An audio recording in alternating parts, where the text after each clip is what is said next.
And now a word from our sponsors. Hey you, podcast listener. This is your last chance. After this, there is no turning back. Take the blue pill. You wake up in your bed and go back to listening to mundane podcasts that won't challenge your religious beliefs and your so-called truths about reality, the universe, and consciousness. Take the red pill.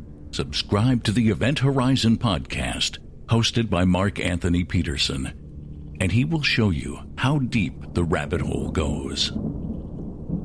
Event Horizon takes a walk into the paranormal with a splash of conspiracy. It's the podcast that would be born if David Icke and the X-Files had a baby. Subscribe to the Event Horizon podcast by Mark Anthony Peterson on Spreaker, iTunes, Spotify, iHeartRadio, CastBox, Stitcher, or any of your other favorite podcast platforms. Remember, all we are offering is the truth, nothing more. Are you ready to change your life, but don't know how to start? Is your stress and worries keeping you awake at night? Have you been battling grief, anxiety, or depression all alone? Have you lost touch with your own sense of being or spirituality? Soul Free Therapies offers professional and affordable live video streaming counseling and coaching services from the comfort of your own home. Sessions offered in English, Spanish, and Portuguese. Go to our website at www.soul-free.com and book your first session today. PureSoapFlakes.com, 218-568-2525. Have you ever heard of Castile Soap? Pure Soap Flake Company handcrafts fine soap bars, laundry powder, and concentrated soap flakes using organic vegetable oils from their northern Minnesota facility. Bathe your body and wash your clothes with Pure Soap products that are free of fragrance, GMOs, palm oil, sodium lauryl sulfate, and synthetic additives. Keep it clean, folks. Pure Soap Flake Company products are kind to living creatures and sensitive skin, safe for drains and waterways, and work great in high-efficiency washers and top and front-loading machines. Order today at PureSoapFlakes.com, greenhome.com, Amazon.com, or give them a call, 218-568-2525, 218-568-2525. Pure Soap Flake Company is a proud member of the Handcrafted Soap and Cosmetic Guild. Have you ever thought about opening your own mobile cart or kiosk business? Maybe the facility you manage could establish new revenue by adding coffee, food, or retail services. Cart King International can be the answer to your needs. Cart King is a North American designer and manufacturer of the finest mobile coffee, food, and retail carts and kiosks. Cart King has been working with clients and corporations across North America for 20 years, providing innovative designs, custom manufacturing, and timely delivery. Carts and kiosks are fun, and so are the dozens of designs on our website. Please visit us today at www.cart-king.com or just call us at 1-877-986-7771 and get your sales rolling. It's the Opperman Report. And now, here is investigator Ed Opperman. Today's show was brought to you by SAP. Who am I and how am I feeling? I'm Clive Owen, and I'm feeling great, thanks. How about you? You feeling happy? A little angry? People have so many feelings, millions of them. But what if businesses could really understand all of those feelings and then act on them to make their customers feel better?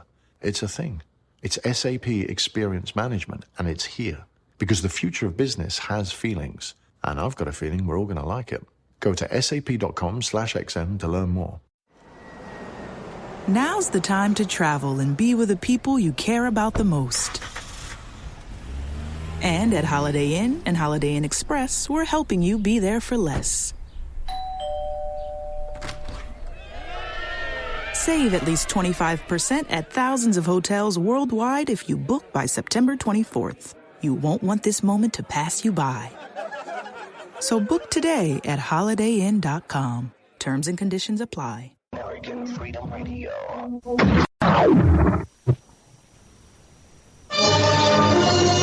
It's the Opperman Report. Join digital forensic investigator and PI Ed Opperman for an in-depth discussion of conspiracy theories, strategy of New World Order resistance, high-profile court cases in the news, and interviews with expert guests and authors on these topics and more. It's the Opperman Report. And now, here is investigator Ed Opperman. Okay, welcome to the Opperman Report. I am your host, private investigator Ed Opperman, and this show is brought to you by pscoco.com. pscoco.com. That is Phoebe Saad's chocolate website. Phoebe Saad is an independent curator with the Cocoa Exchange. Now, it's a registered trademark of Mars Incorporated. The Cocoa Exchange is formerly known as Dove Chocolate Discoveries, and they make the finest, silky smooth chocolate because the products start with the best cocoa beans, which are tested for quality and flavor by expert Mars technicians. The Cocoa Exchange offers not just premium chocolates, but anything from sauces, spices, to brownie and cake mixes, and even coffee and martini mixes. Coffee and martinis, two things I haven't had in 10 days, okay? If you would wish to treat yourself or someone you love to a sweet and tasty gift, then the Cocoa Exchange is the brand for you. So you go to pscoco.com. That's Phoebe Saad's website. She's the sponsor of this show. You go there, you click on the Shop Now button, you order your delicious, tasty chocolates, you put them in your refrigerator, you got them there waiting for you when you get a craving. But you can also go into the cocoa business with Phoebe Saad. You can go into the chocolate business with her. And you click on the Contact Us button, you can become a chocolatier just like Phoebe Saad. Okay, here we go.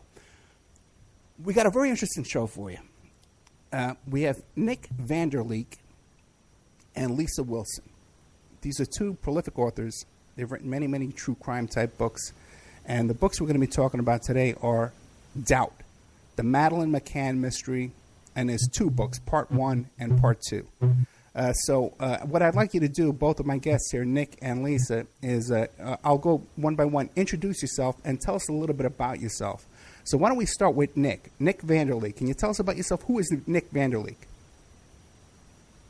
Well, first of all, I'm a South African. I'm a magazine journalist, really by trade. And, my sort of ordinary journalism has sort of taken me further and further into the realms of true crime. I guess it really got a head start with the Oscar Pistorius trial. And that sort of led to me meeting Lisa. And from there, we started doing very high-profile cases like Jodi Arias, O.J. Simpson, and that eventually brought us to this case, which, when I first heard about it, was extremely seemed to be a very, very difficult case. So I think it's been a good evolution through various other high-profile cases to sort of teach us the patterns and psychologies in order to figure this one out. And Nick, you're like a triathlete? Yeah, well, in the last year or so, I've really been glued to my chair and my keyboard. But yeah, I have done the Ironman, and I've done a number of half Ironmans, and I've got a swimming background and to some extent cycling as well. Okay, very interesting. And you're in South Africa. So, Lisa, tell us about yourself. Who is Lisa Wilson? So I'm in Southern California. As Nick mentions, we started working together on Oscar Pistorius, and that was about 3 years ago.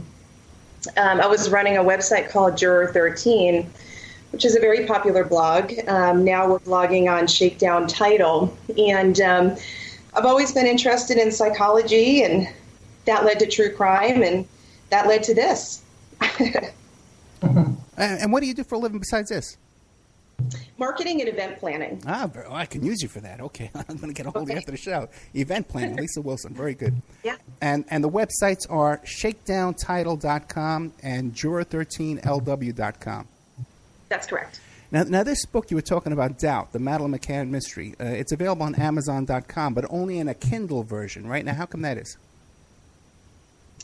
Mainly, we actually choose for it to be that way because of the interactivity with our readers. It allows us to link to videos and documents and, especially with true crime cases where we want people to see the trial transcripts or statements from witnesses. They can see what we're seeing. You know, that's very interesting, and I never considered that. As a matter of fact, I was just talking to somebody about Brad Schreiber the other night, and I said, you know, maybe your book would be better off as a documentary because you could play the music. But I guess if it was a Kindle version, you could do that. You could play music on it, right? Yeah, you know, I was just going to say real quickly, and then Nick, I'll let you go. But I think, you know, Nick is really the narrator out of the two of us.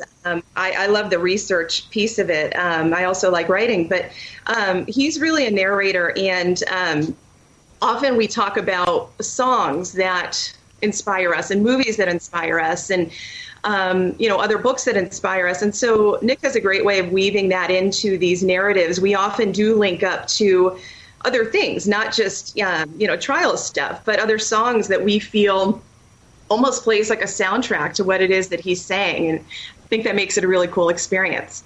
You know, fascinating. I've never read a Kindle book, and I think this is encouraging me to go forth and get one. And so, Doubt, the Madeleine McCann mystery, Volume 1 and Volume 2. So before we get started into the night of the murder, give us a little background on the parents. What's the story with the parents? What do they do for a living? Where do they live? What's their story? Either of them. What's kind of a surprise is both Kate and Jerry are sort of from very working class families, and you already have a sort of immediate contrast, even though you have that similarity there. So what I mean is, both the fathers of Kate and Jerry are joiners.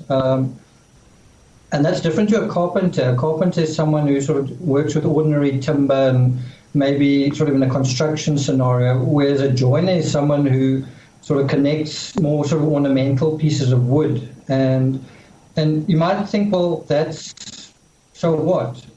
If you follow the sort of thread that's going through Doubt, you'll see that I come back again and again to this concept. It's kind of a fairy tale concept of weaving straw into gold. Now, if you just take that idea of someone attaching pieces of wood, which are sort of, it's not sort of conventional planks. It's kind of decorative wood that's being sort of assembled and put together. Now you might say, well, what is that? What on earth does that have to do with this case? Well, what is crazy about this case is you really have one of the biggest missing person cases in history, if not ever, anyway. And the sort of ornamental aspect to the missing person thing is enormous. The fund, the missing person fund, went into the millions. The Operation Grange was £11.1 million. I recently looked at some stats showing that I think at around about 2009 or so, 13.3% of about £2 million had been spent on actually searching for Madeleine, and the rest had been sort of channeled into other areas. But the point is just that both of these parents came from working class roots, and the one came from a big family, sort of Jerry's one of 5 siblings. Kate is the only child. So you have a strange sort of scenario where these people came together, became doctors, but I have a sense that they and their families weren't completely used to the idea of being a doctor. And the privilege that came with it. And so when the money started streaming in, it became almost an addiction, as far as I'm concerned. You mean the money from the funds or the money from being a doctor? No. The money from being affiliated with this fund. I mean, the fundraising. There's a very simple way to look at this. If Madeleine had never disappeared, I doubt whether the McCanns would have earned anywhere near that amount as doctors. And if you think that's a extreme statement to make, when you look at the McCanns arriving in the Algarve on the 28th of April 2007, and you look at where they stayed, They were the only doctors who had 3 children of the group, and they stayed in a ground apartment. 5A was on the ground floor, which meant they had no view actually of the sea. And in addition to that, it wasn't the best situation. Also, in terms of, if you actually take a look at the patio area of that apartment, the railing is actually missing. I think it's something that a lot of people have missed. Is so in a way, the structure of that apartment is actually incomplete or sort of defective in some way.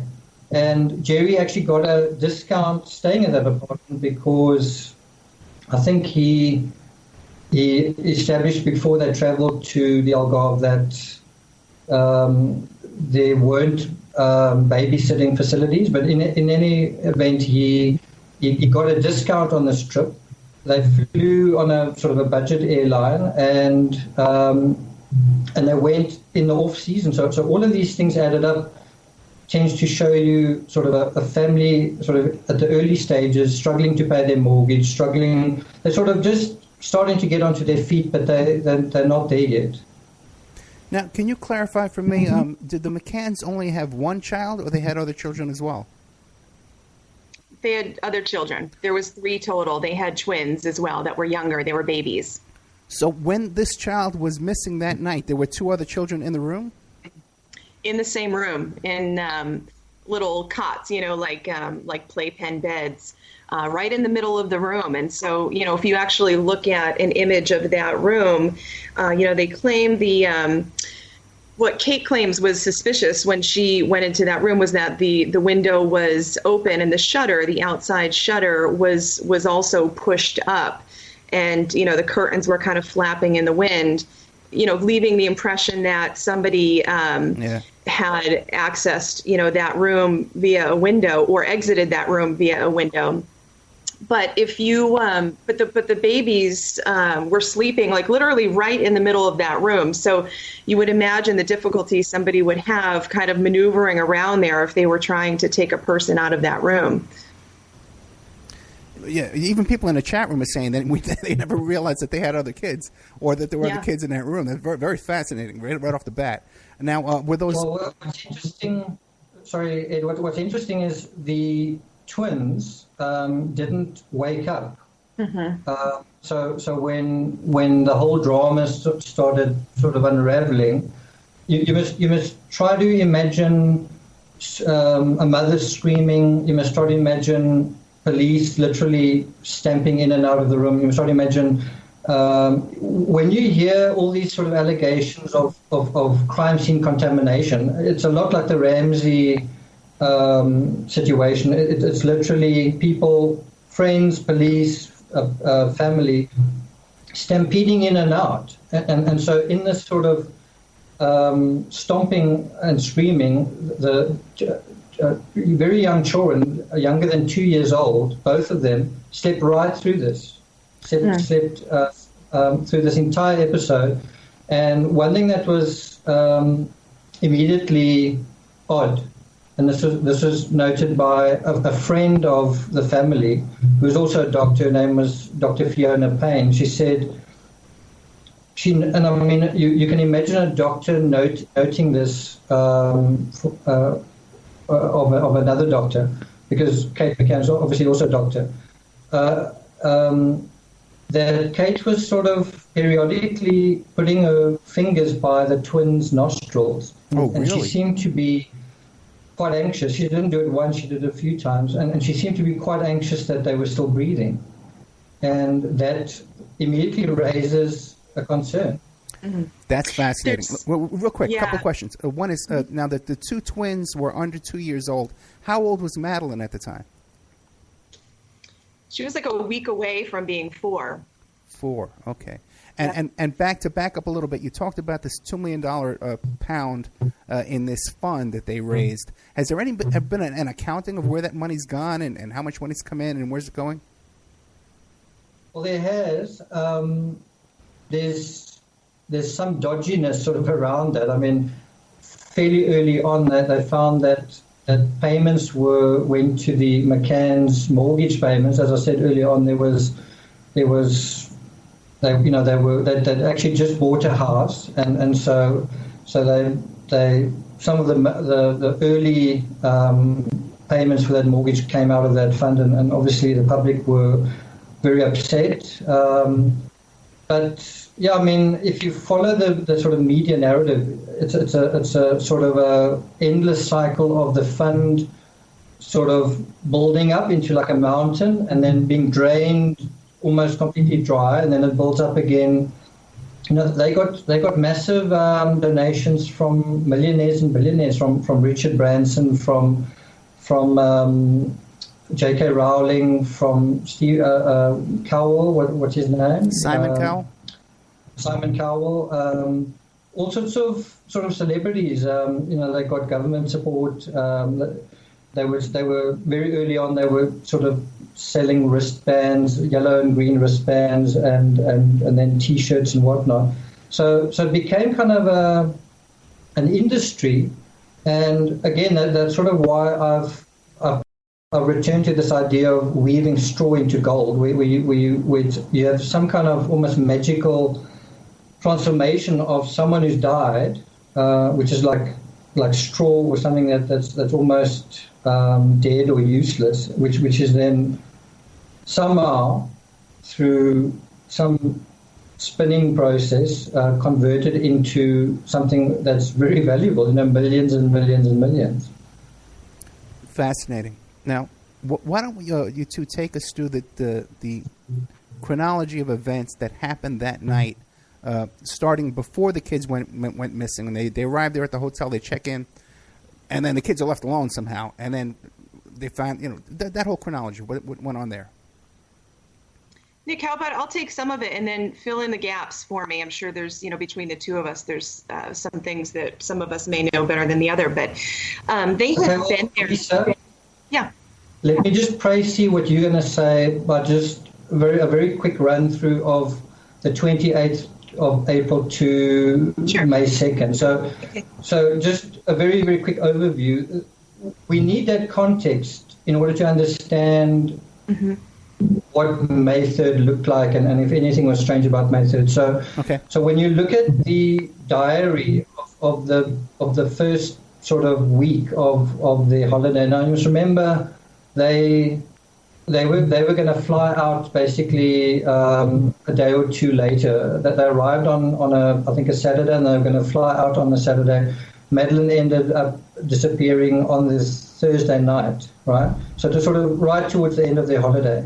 So you've got a nice block of time to build up a sort of a context. And so what you get from that context is an immediate scenario where the parents every day get into a routine of they have breakfast, they drop all three of their kids off at two creches. So the younger kids go to one creche, the older child goes to another one.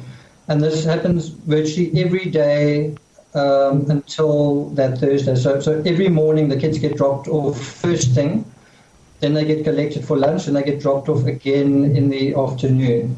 And this repeats virtually every day except for one fairly miserable day where they went to the beach, and that wasn't a very successful day. But you basically have a routine of parents on holiday, kids sort of dropped off, basically parents and kids being apart virtually the entire day, then going home for the bath ritual and everything, and then put to bed kind of a little bit earlier than they would where they were at home in England.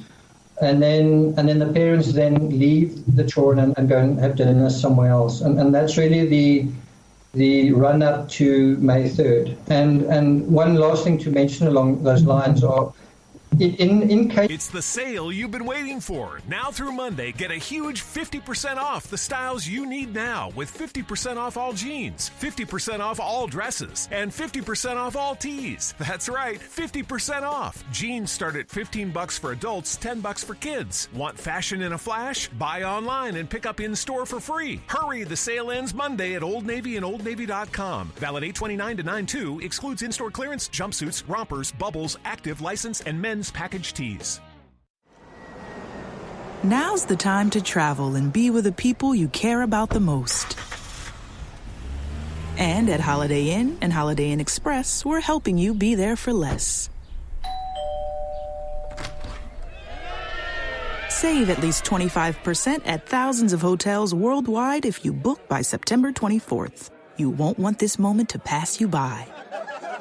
So book today at holidayinn.com. Terms and conditions apply. This narrative, you get a great record of this routine, and virtually on every night you have somebody, because they were sort of holidaying with a group of other friends. They were a total of 6 doctors out of 9, and the McCanns were the only couple with 3 children. All the others had 2 or whatever it was. And so there was a virtual incident every single night of a child being sick or something coming up where parents of that whole group had to sort of leave and babysit or depart from the group or whatever it was, except with the McCanns. So throughout that entire week, someone was going back to their apartment because they had to be parents. Happened every single day, but it didn't happen with the McCanns once until May 3rd. So you're telling me that the McCanns each night for 5 nights left a 2-year-old, under 2 years old, and a 4-year-old alone in this apartment every night?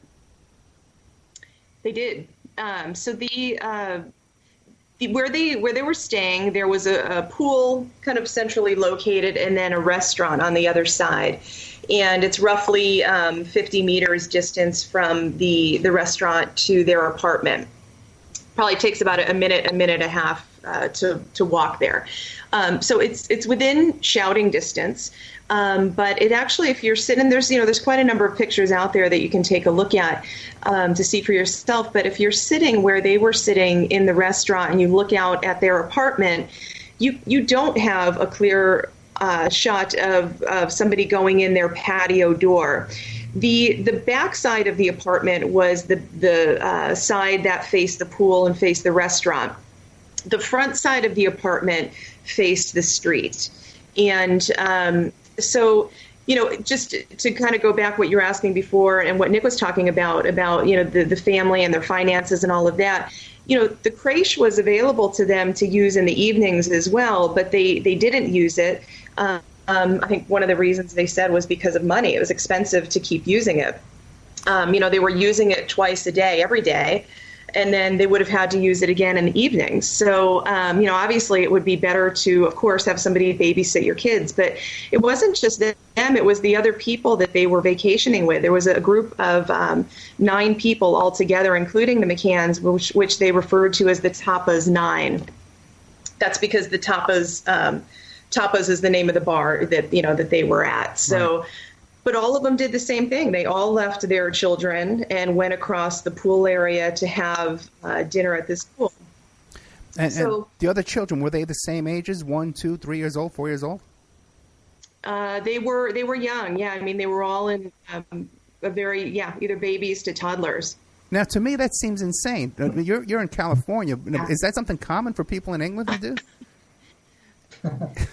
Yeah, I mean, supposedly I don't think, to be honest with you, I don't think it's common. I think most people used the creche, the babysitting services that were there quite often. I think that, they will tell you otherwise, but I don't think it's all that common to do that. There's something that happened on the night of May 1st, which I think is important to mention in terms of this discussion. Lisa, before you mention that, I just want to link something here quickly. Ed, what's crazy about this whole idea of leaving the kid somewhere else is, when Madeleine disappeared, someone kind of came forward. One of the friends of the McCanns came forward and said, you know what, we saw a guy at, around about 20:09. We saw a guy walking with a child, and we think that's it was a lady, Jane Tennant. She said, I think that's the abductor. And for 6 years, the media went mad. The McCanns kind of went mad. There were just all this hysteria, and they were sort of trying to track which route that this abductor had gone. And there was a guy, an English fellow who lived in that area, his name's Murat. They thought he was the guy carrying the child. And eventually, after 6 years, and I must remember, £11.1 million investigation, and eventually the guy who it actually was came forward and he said, listen, that was actually me. I was just taking my child home from creche. And everyone was thinking, well, no, this is the abductor, but it was a scenario of, well, if you have creche facilities and you're having dinner at 9, then when you're finished having dinner, you're going to pick up your child from the creche and take them home. And so you have this crazy scenario where someone's doing exactly that. He's a good parent, he's doing what's reasonable, and the rest of this group are saying, no, that's the abductor. Yeah, it would seem like if you were an investigator, the first place you would go to is this babysitting service, this creche you're describing, and ask them who left around that time carrying a baby. That's the first thing you would go and do. Ed, you're an investigator. Yeah. And you have to ask this question. If these people really wanted to solve this case, now one of the ways you solve a case is you follow a lead in order to write it off, in order to say, well, that's not what happened. So the fact that it took 6 years to sort of, everyone who used that creche had to sign in, right? Right. So the fact that it took 6 years for it to be established that someone was using the Ocean Club creche, and he was the guy with the khaki pants, he was the abductor. And the way that this was found out was that he eventually came forward.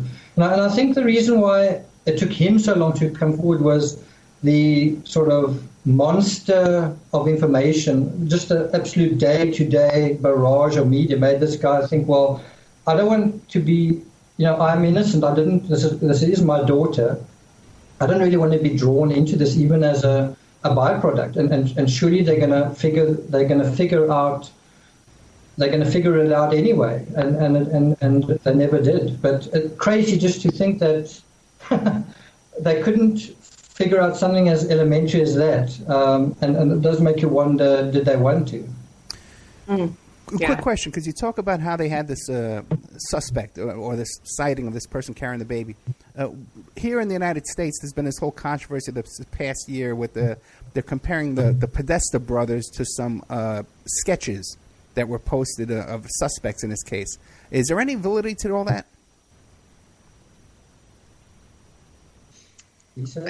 I'm not familiar with that. I'm not sure what that is. Oh, really? Okay, because with this whole Pizzagate thing, there was they put up some sketches of suspects in the Madeleine McCann case, and they look just like the Podesta brothers. Mm-hmm. And so you haven't seen those pictures? You don't know anything about the sketches? I can't really comment on that, no. Okay.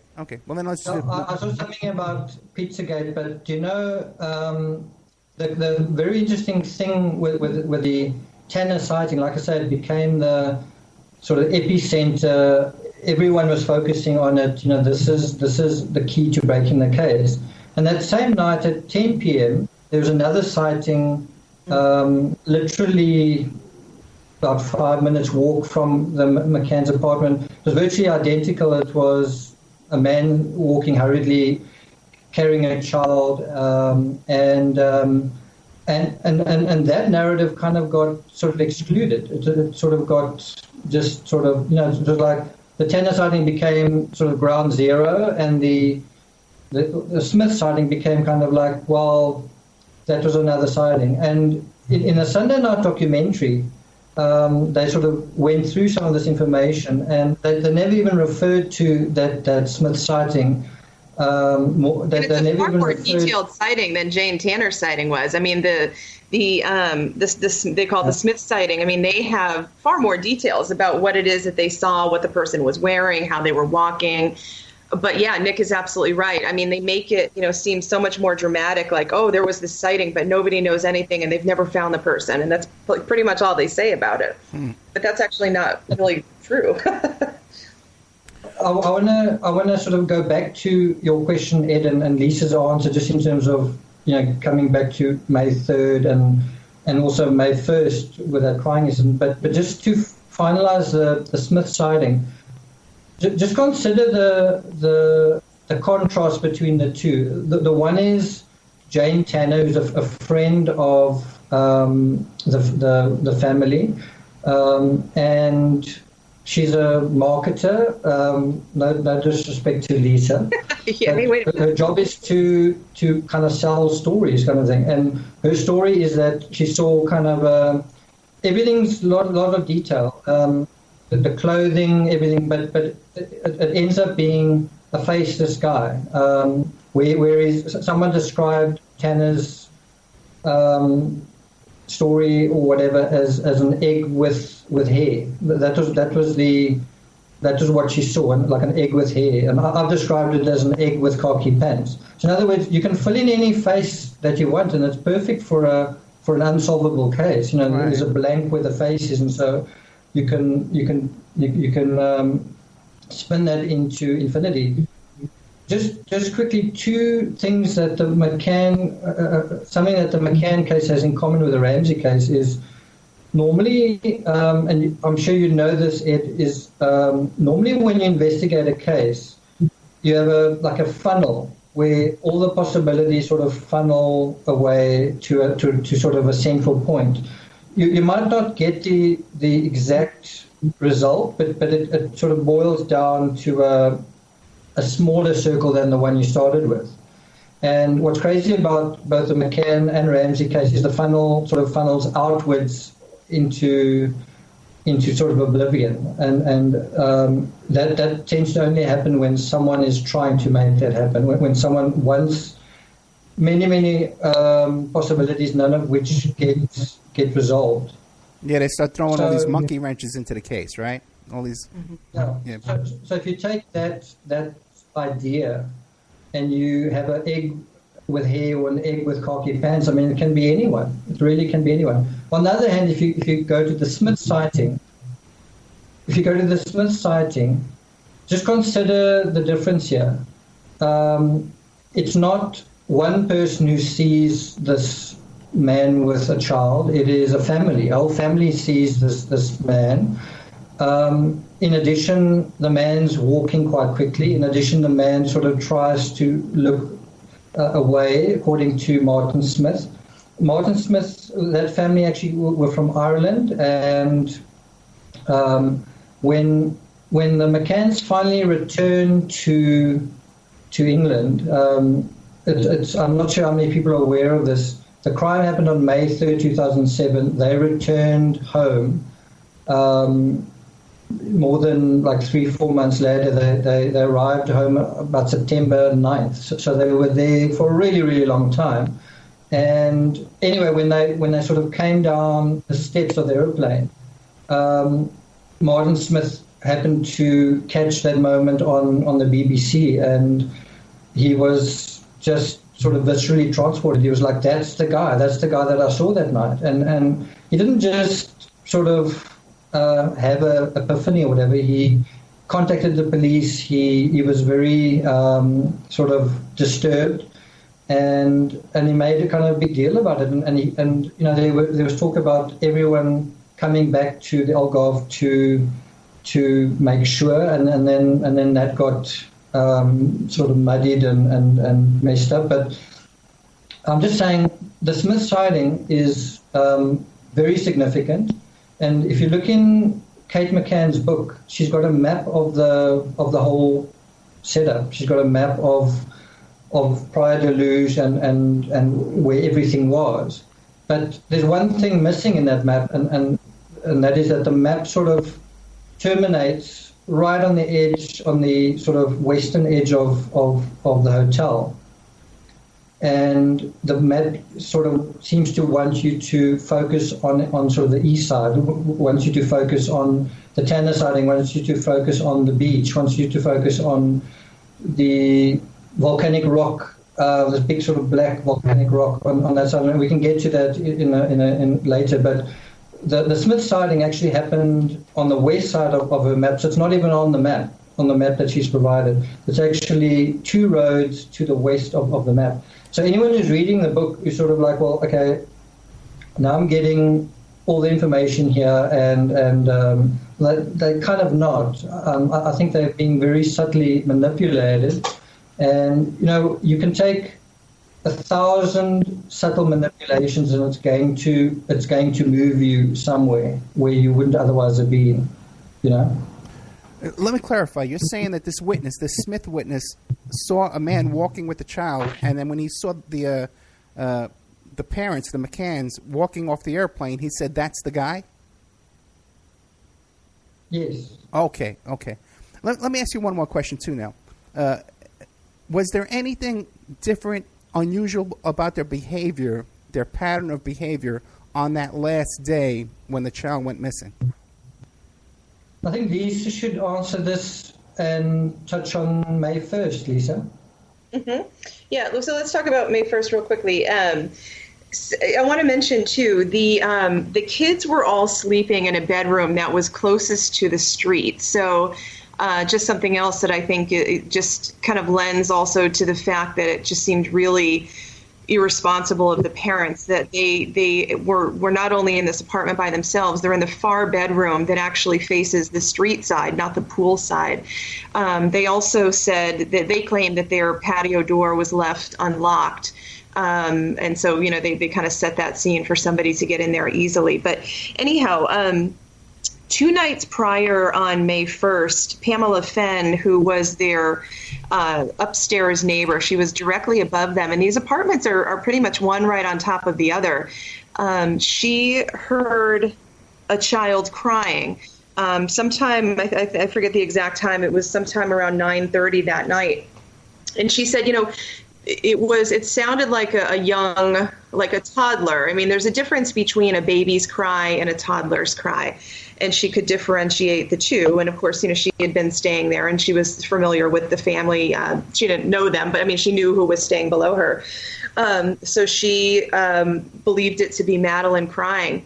And she cried for over an hour. It was basically like an hour and 15 minutes. And she said that the child became increasingly upset, was clearly very, very upset. And obviously nobody was taking care of her. The parents were out at the tapas bar. And so, obviously she was disturbed by that. And then she did hear Kate and Jerry come home that night. They came home a little bit later than usual. I think it was, close to 10:45-ish that they came home. And the crying stopped immediately upon them coming home. Now, so if she had been crying, that crying stops when they come through the door. They clearly heard it, right? I mean, the parents are aware that their child was screaming and upset, yet they continued to go out the next 2 nights and leave those kids alone, which is pretty pretty disturbing. But then there's something else that is, you may have heard this before with this case, but then on the morning of May 3rd, that day, so we kind of get into that last day and what was normal and what wasn't. Kate shares something in her interviews where she says that the morning of May 3rd, Madeleine said to her and to Jerry, "Why didn't you come when I was crying last night?" And I think, Nick, did she say herself and one of her siblings, or did she just say herself? Do you remember? I think it was her and Sean, the little boy. Yeah. The twins' names were Sean and Amelie, a boy and girl.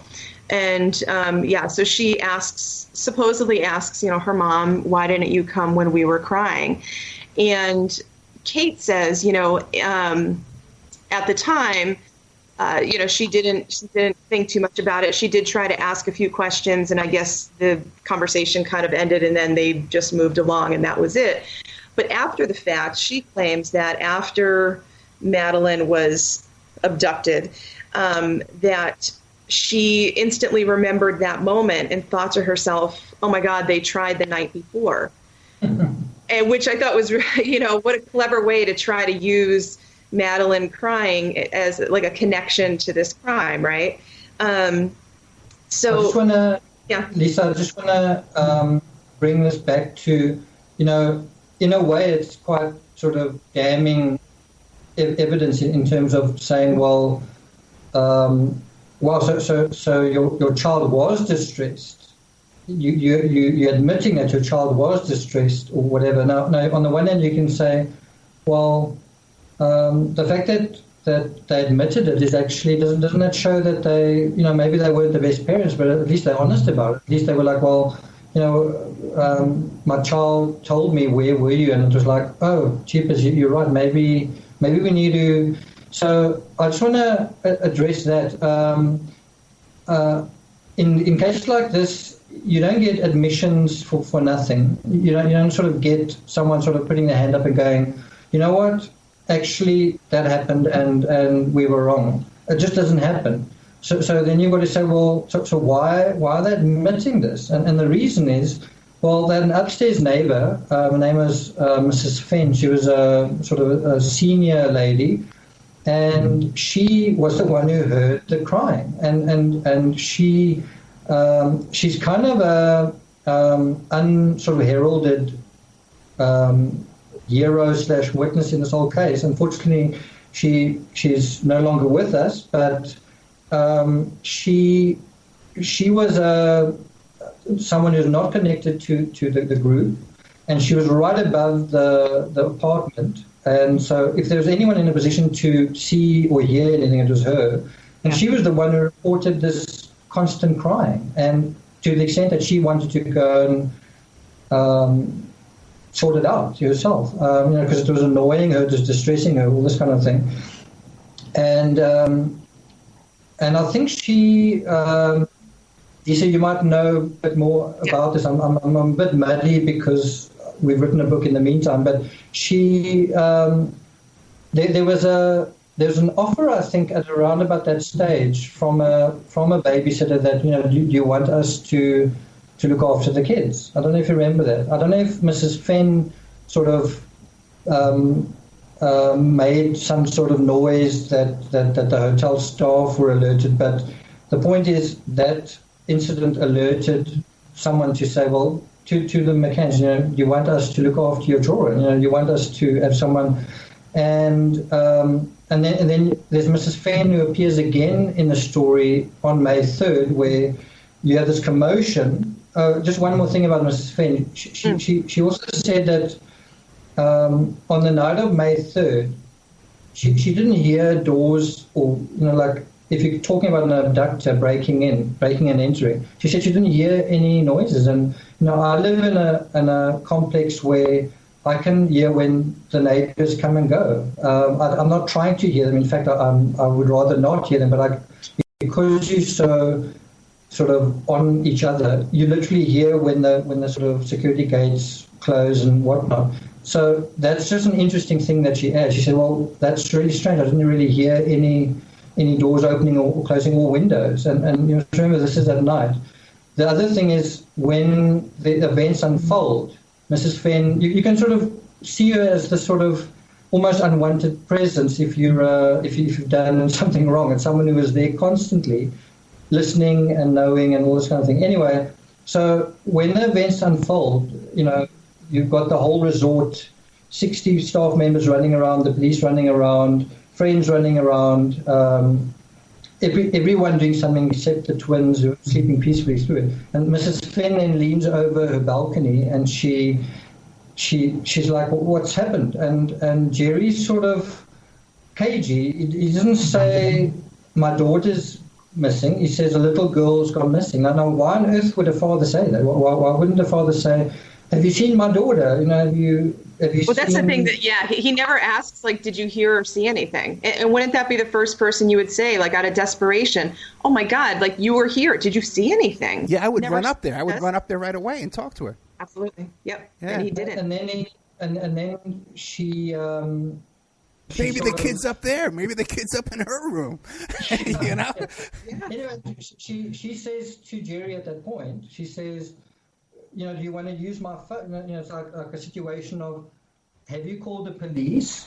Or are the police around? You know, because it's like this chaos. And she's like, well, let's sort it out. And she's like, well, are the police here? And Jerry's like, no. And she's like, well, do you want to call them? You know, do you want to come? Because she's almost like a permanent resident there, whereas they were sort of just leasing the apartment. So she's got her own phone. She knows the emergency numbers. She's like a local in a way. So it's like, do you want to come to me? And then you can phone the police. And Jerry's like, no, thank you. You know, it's like, and one of the things that features very prominently in the story is obviously the bungling of the police, the length of time it takes them to even get there. And it's something that I think is illustrated very well in Doubt 2, the second book, is when you reverse engineer the whole story. It's one thing to read the story sort of chronologically in one direction, and you sort of go, oh yeah, that makes sense, talking about the McCanns version of events. It's one thing to follow that, and that makes sense, but when you reverse engineer it, what you find is mismatch in the psychology, and the mismatch is you get all the grief registered in countless phone calls by their relatives. You know, that they seem to phone everybody for hours, even while the police are there. So they're phoning their priest. So Jerry phones the priest, then Kate phones the priest, and then they phone a friend, then they phone a brother and a sister, and each one sort of reports the same story. I've never heard them this distressed in my life. The grief is unbelievable, blah, blah, blah, blah, blah. But also, there's time to sort of register that, well, the police aren't really listening to us. We're very frustrated with the police.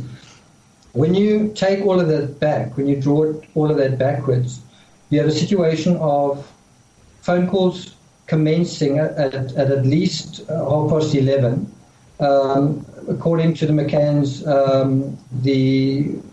she was abducted at around about 10.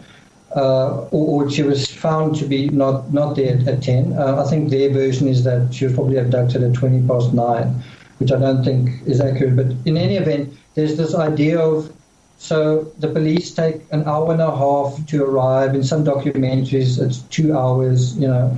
And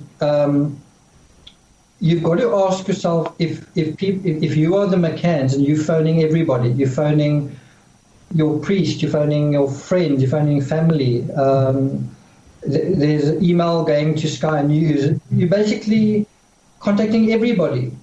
Why wouldn't you start with the police? And you can say, well, you know, their story is that they asked someone else to phone the police. So you can say, well, okay, after 10 minutes the police aren't there. You talking to your brother or you may be phoning whoever it is. Isn't that maybe a good time to call the police? Okay, 20 minutes later, it's now half an hour into the police not being there. Isn't that a good time to call the police? Well, let me ask you this. Here in the States, it's common. 45 minutes, and, you know, when you reach the 45-minute mark and you still haven't called the police, you're waiting for them to arrive, but you still haven't called them. Now it's still 45 minutes to go before the police arrive. Are you still not going to call the police in that time? So it's one thing to blame the police and say, well, they never arrived. I don't actually think that's accurate. I think from the information I have, the police were actually contacted late. It's not as though the police didn't arrive early. It was that they were contacted late, and that's then sort of made as the reason why they didn't seem to care. And I actually saw last night an American statement analysis guy, Peter Hyatt, made a very interesting remark. He was saying, if you're going to make this allegation that the police didn't really investigate, they didn't set up international roadblocks.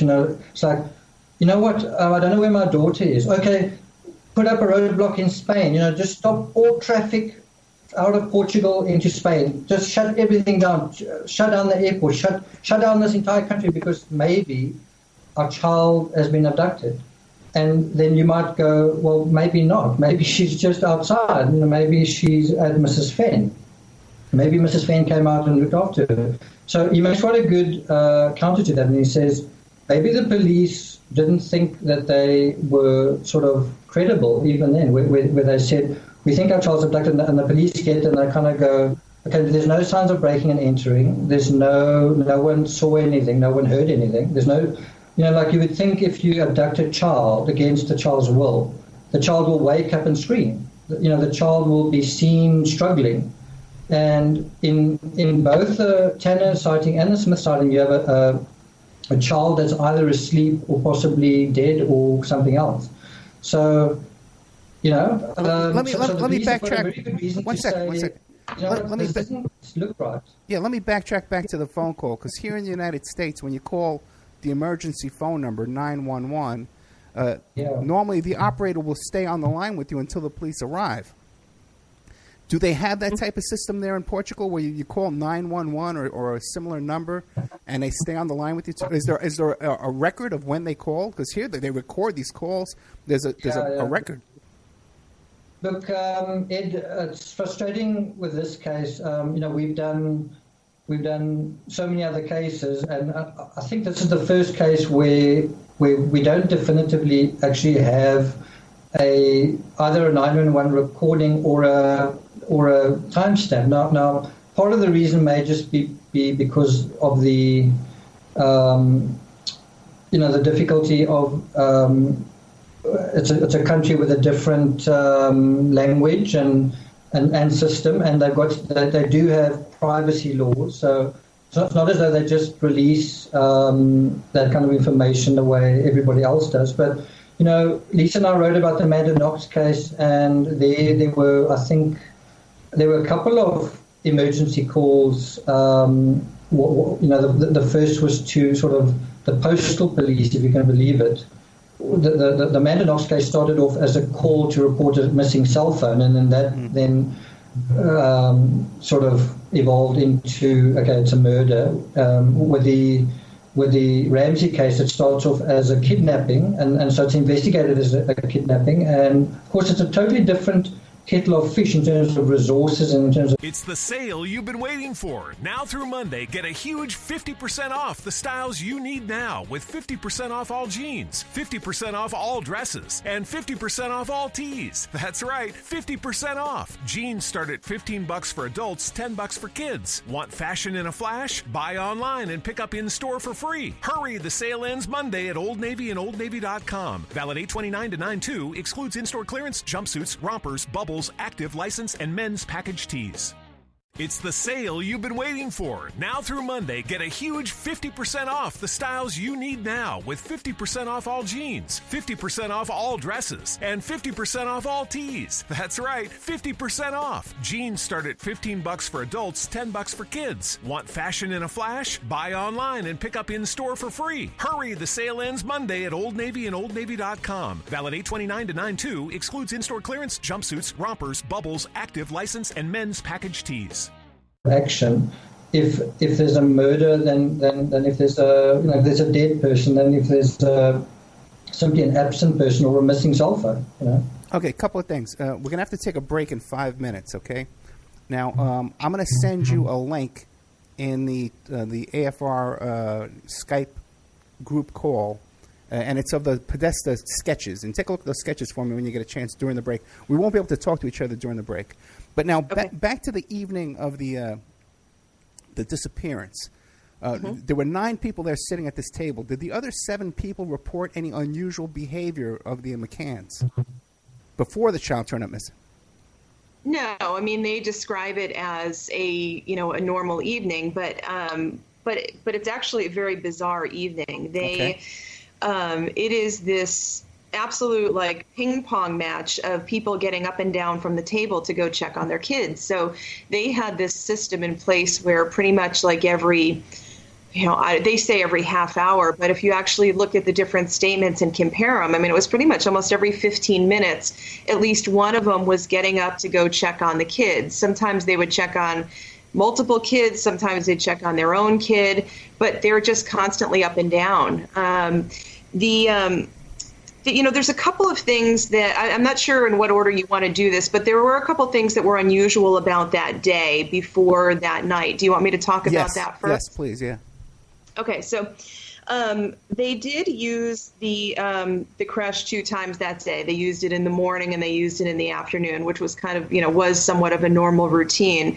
The last person that's reported as seeing Madeleine, other than her parents, was their nanny, who she went by the nickname Cat, and she was her regular nanny over at the creche every day.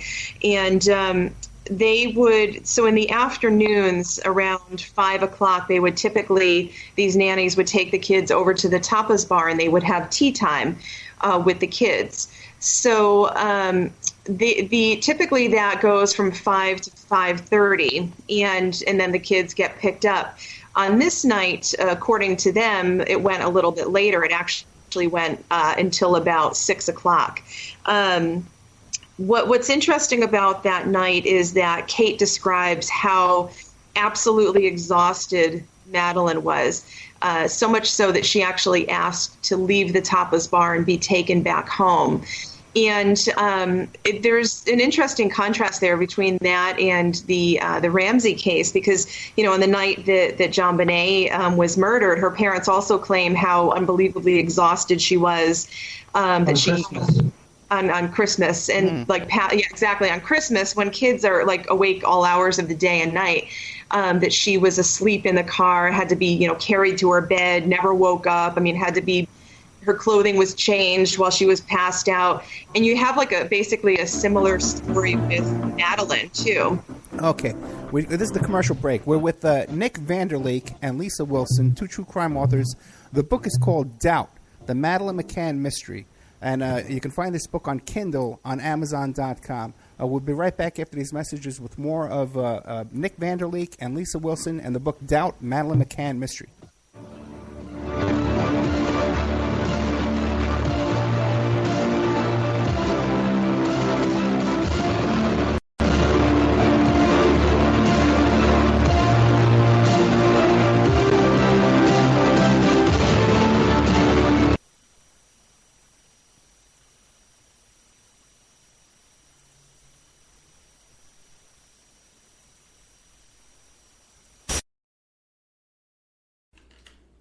And now a word from our sponsors.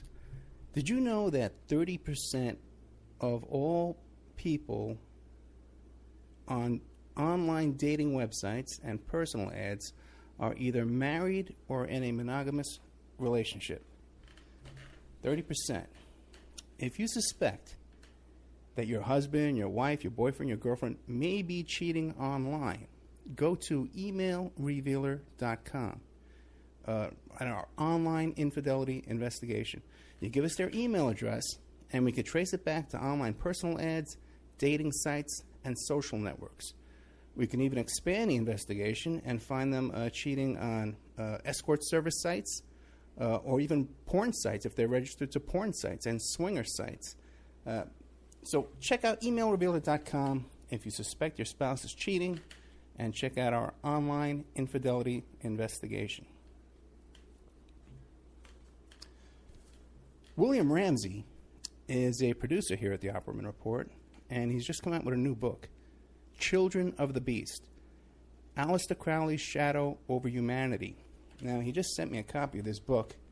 Oh, boy, it's about 2 inches thick, and there's a chapter on just about everybody in this book that you can imagine. The Beatles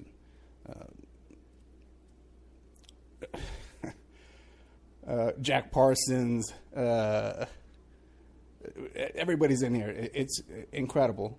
And I definitely recommend this book. There's a bunch of pictures in here, too, of all these people and different chapters and information. Anselm LaVey and people I've never heard of, too. There's a whole bunch in here. JFC Fuller. I don't know who he is. But it's great stuff.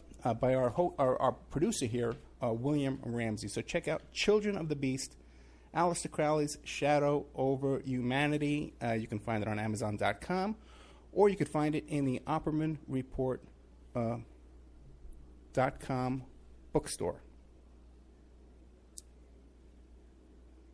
We have an urgent bulletin. It seems that the group Strawman is still on the loose.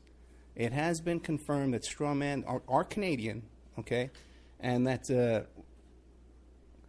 authorities are asking people to stay indoors, lock your doors and windows until this group can be dealt with. You could find more information about this group of Canadians, at strawmanmusic.com.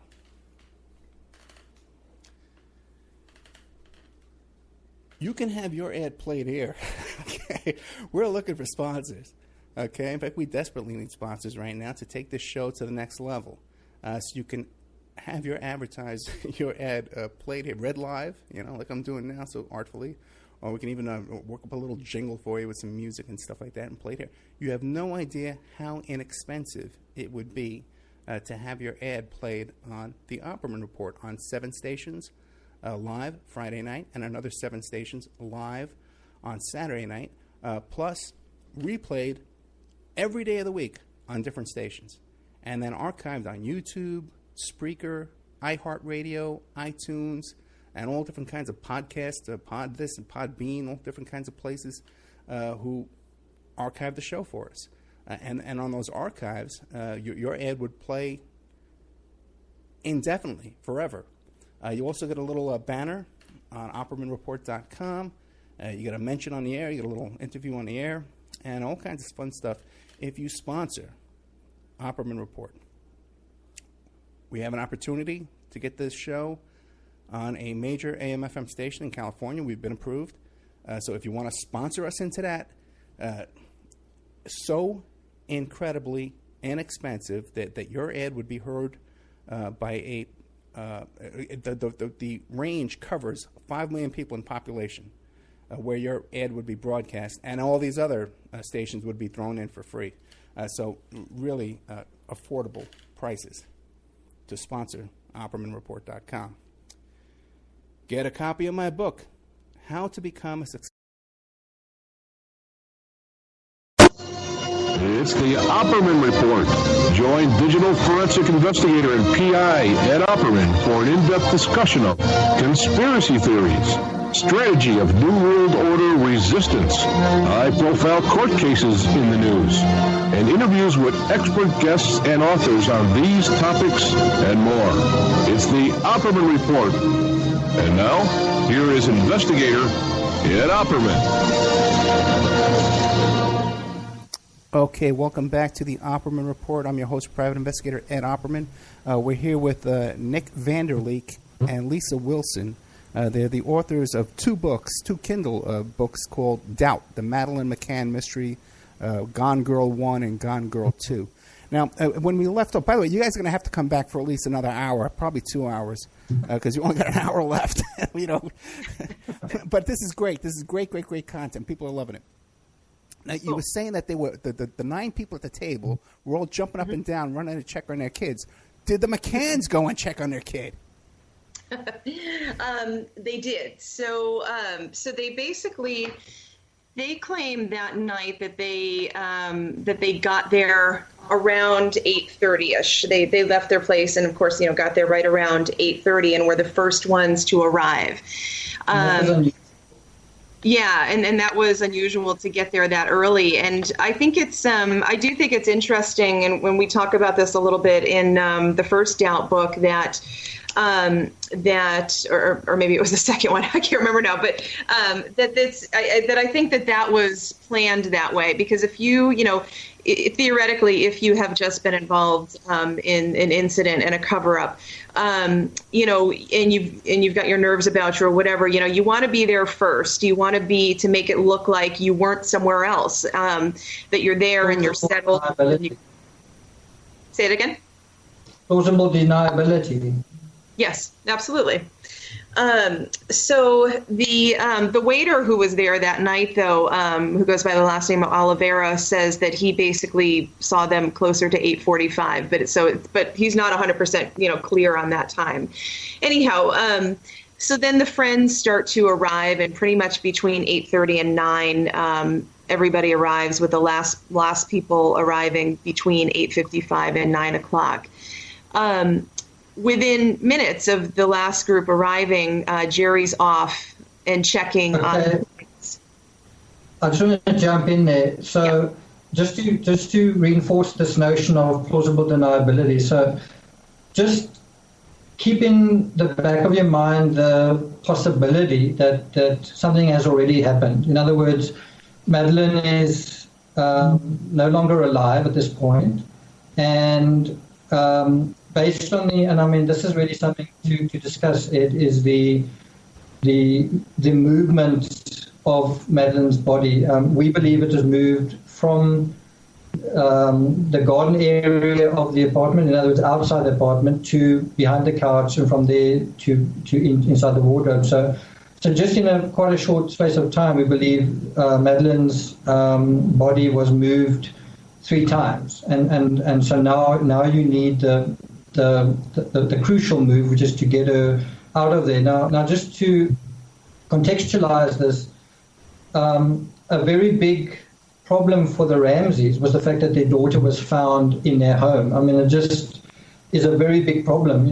So your daughter died, and she was in your home, and you didn't know, didn't you look?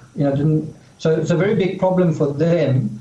Of course, it's easier said than done to sort of take someone out, of your home and put them somewhere where they're not going to be found, or you're not going to be seen doing it. But anyway, the pertinent point is when the McCanns are sort of there first.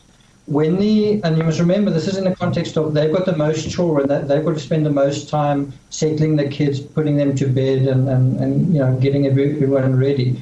So if you have 3 children, it takes a lot more time than if you've got 1 child, right? Anyway, when everyone's sort of kind of present and accounted for, it's almost like, hey, we're all here, right, kind of thing. Anyway, when they're in that situation, the McCanns waste no time. This is in their story. I don't know whether it actually did happen, but anyway, the way the story goes is, at around about 9 o'clock, everyone has sort of assumed their positions. Everyone's in the restaurant, and the McCanns make an announcement. Everyone's there, and the McCanns basically go, guys, is everyone listening, guys? The situation right now is, Madeleine told us this morning that she woke up and we weren't there. So we really want to make sure that she's fine tonight. So we're going to really make sure that she's fine tonight. And so it's kind of been put on the record that they're actually quite worried about Madeleine that night. And so now they are going to show everybody how they're going to care for their daughter. And it's then established kind of in uncertain terms that what's going to happen now is there's going to be sort of a musical chairs relay where every half hour one of the McCann parents is going to go to check on their children. Now, you've got to reverse engineer this and say, weren't you doing that from the very beginning? I mean, weren't you doing that half-hour check from the first day that you were there? And in a way, you sort of assume that, but on the other hand, you would say, well, why would you then say that on the night of May 3rd? Why would you say to everyone, hey guys, we're going to check on Madeleine we're going to check on our children every half hour? You know what I mean? We're going to now say that we're going to be doing it. If you'd been doing it all along, was it necessary to even say it? But here's the flaw in that whole story is, so that's what they say they're going to do. So in the end, what did they do? So in other words, at 9 o'clock, the scenario is we're going to check on Madeleine, we're going to check on the children every half hour. That's what we're going to do. So what happens? What happens is at about 9:10, Jerry leaves the restaurant, and I think he's about the first person to leave. So it's sort of like everyone arrives. Okay, everyone, we worried about Madeleine, and then Jerry's kind of the first up, and he's out of there. And while I was doing all this research, I sort of said to Lisa, I haven't found this information. Can you go and dig and just make absolutely sure where in the entire narrative did Jerry do that before? Is there any record of Jerry? I'm specifically looking for Jerry going to check on Madeleine. Did Jerry ever sort of disconnect from the group and go and check on Madeleine? And we don't really have that. I speak under correction, but there's very little. There's a fair amount of Kate doing things with Madeleine, but other than the last photo where Jerry's just sort of at the pool and not really even smiling, you don't really get Jerry sort of disconnecting from his activities and doing something with Madeleine. Certainly not when he's having his dinner. I'm just saying I'm speculating, but it does seem a bit strange. So in any event, Jerry's the first one to get up at about 9:10. You must remember that they've only really just arrived to have dinner, and Jerry's sort of immediately ready to go back to the restaurant as soon as everyone's arrived. So he's sort of established, in a way, his alibi is established that he's there, and then he's not there, and then he sort of goes back to the apartment. Now, Matt Oldfield, one of the friends, was up and walking around just prior to Jerry, but only briefly, and then, he kind of comes back. And you're right. I mean, as far as them all being together as a group, then Jerry is the first one to go, almost, within minutes of everybody being there. Let me ask you this. Let me ask this. To be very clear on this is that in this whole spiel of we're going to check on our children every half hour, I mean, that's the big announcement kind of at 9 o'clock. So again, when you reverse engineer it, you say, okay, well, what? So did they? Were they checking every half hour? And, it's something that if you're not really following the case, you're going to kind of go, you're going to say, you know what, they were checking their kids every half hour. Well, when you go and verify this, what you find is even on May 3rd, which is supposed to be this critical night where they were super vigilant, you have a scenario where they don't check on their kids every half hour. Even though that's their narrative, you have a situation where Jerry goes to the apartment at around about 10, and usually goes around the front entrance, which is the sort of the parking entrance, which is locked. He doesn't go, according to him, around the patio entrance. I believe he did go around the front entrance. And you've got to also ask, why would you go? But the pertinent point here is, so if they were checking every half hour, then why didn't they? Because when the next half hour came, which you could say was at around about 9:20 or 9:30, it was Kate's turn to go and check on a child. Now you must remember, there's been this big story from Madeleine, where were you when I was crying? And then someone else says, you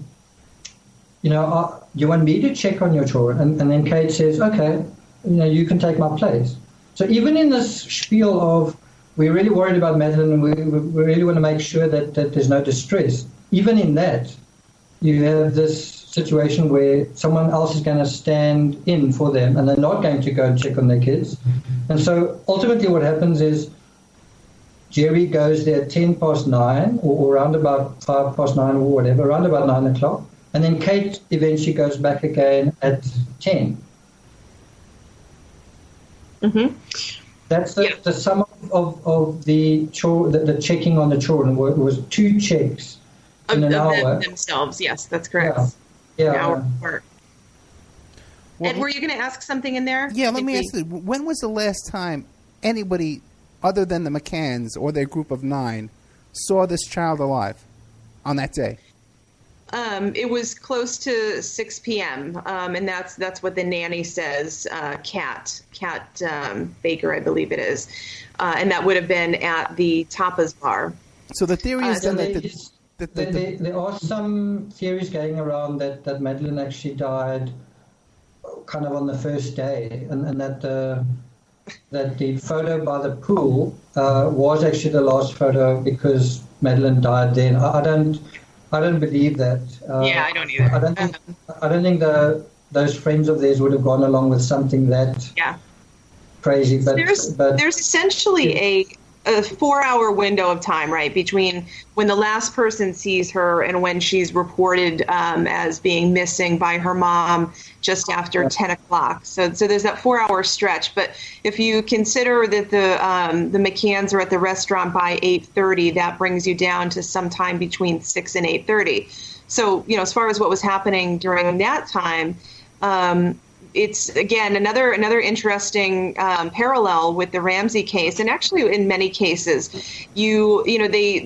there's this picture that's painted of an absolutely perfect family, a perfect night, a perfect vacation. And we all know that often, even in the best of families, there's no such thing as perfect anything, especially with 3 kids. Right. But so you have to. And the weather was miserable. I went and checked the weather data. I don't want to go into it because it's a big thing, but the last photo was taken like on a sunny day. And when you just check the weather data, when you just look for when was it sunny and sort of fairly warm, on how many days would you probably want to go and sit by a pool, you kind of only have one, and it's basically the day that they arrive. Yeah. And so it is very interesting that the so-called last photo is woven into their narrative as the last photo, because you've got to ask why. Why do you need to do that? And I think the reason is, well, something was going on fairly early on, and now you need to have something, again, it's for plausible deniability. You need something to replace what was actually going on at a certain time. So you use this photo. And meanwhile, something else was going on. And it's the sale you've been waiting for. Now through Monday, get a huge 50% off the styles you need now with 50% off all jeans, 50% off all dresses, and 50% off all tees. That's right, 50% off. Jeans start at $15 for adults, $10 for kids. Want fashion in a flash? Buy online and pick up in-store for free. Hurry, the sale ends Monday at Old Navy and OldNavy.com. Valid 8/29 to 9/2. Excludes in-store clearance, jumpsuits, rompers, bubbles, active, license, and men's package tees. It's the sale you've been waiting for. Now through Monday, get a huge 50% off the styles you need now with 50% off all jeans, 50% off all dresses, and 50% off all tees. That's right, 50% off. Jeans start at $15 for adults, $10 for kids. Want fashion in a flash? Buy online and pick up in-store for free. Hurry, the sale ends Monday at Old Navy and OldNavy.com. Valid 8/29 to 9/2. Excludes in-store clearance, jumpsuits, rompers, bubbles, active, license, and men's package tees. So we can come back to this in a moment, but one thing to be very sort of clear about is if the cadaver odor was there was cadaver odor found behind the couch and in the wardrobe and sort of outside the apartment, if that did belong to Madeleine, then you've also got to take the next step and say, how long does it take for a cadaver odor to be initiated? How long does that chemical process need to be allowed to run in order for this? I think that's definitely, we need to talk about that because that's a really important part of the story. I think we're jumping the gun a little bit, though. I think before we get into that, maybe for listeners who aren't totally familiar with that piece of the story, we can talk about that in a minute. But let's kind of focus on May 3rd for now. So one thing that was different about that night is that Jerry went out to play tennis, which was not the normal routine in the evenings. So he had a tennis match from, I think it was 6 to 7, right, Nick? Yeah, it was unusually late. Yes. So during that hour now, Kate is there with the 3 kids herself, and we know, at least Madeleine is supposedly, just unbelievably exhausted. And during that time frame, there was a visit from one of the Tapa's 7, David Payne. And what's interesting is that numerous times, a lot of these people were questioned at least like 3 times, like 2 to 3 times.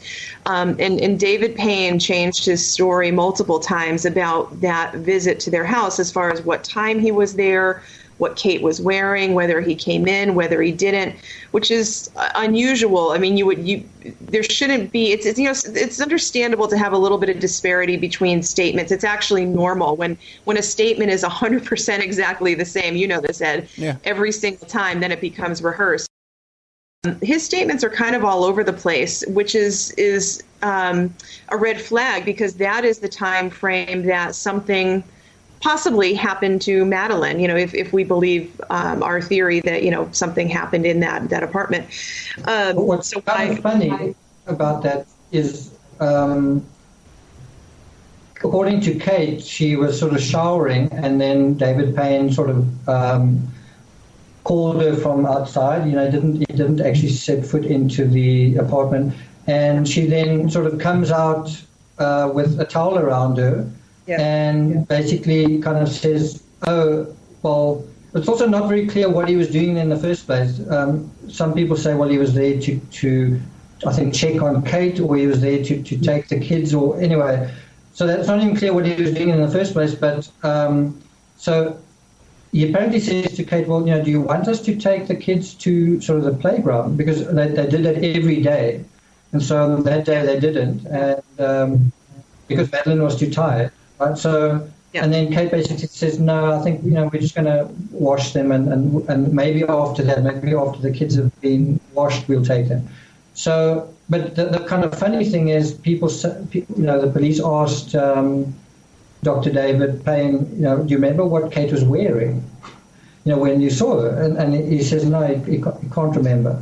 Now, I don't know, I think most men would remember if someone came out of the shower.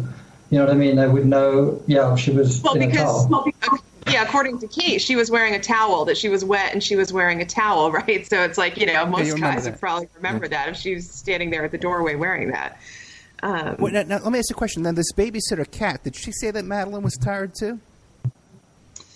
No, I mean, she basically, according to her, she describes a very normal situation. She didn't detect anything unusual. Okay. One thing I want to throw real quickly, I just want to say something real quickly, because I do think it's another red flag that Kate says that she was showering. If you have 1 hour with your 3 children, which are 2 babies and almost 4-year-old, there is not a more inconvenient time to be taking a shower. I mean, you've got your hands full with 3 kids, so why did she need to take an hour during that time frame when she was the one who was primarily responsible for watching them? And that's also another change in the whole sort of narrative that goes before. In every other day, Kate, and she says it in her own book, in every other day, Kate sort of settles the children, and then she showers herself. That was the only day where sort of in the middle of the whole thing she has a shower. What also sort of happens in this, I think water figures in a big way in this case, something that we could speak about for an hour, just about water. But something else that is unusual about that day is that Kate does some washing. Kate washes Madeleine's Eeyore top, and it's just odd that she's sort of washing and having it dried on that particular day. And that's another weird aspect to that day.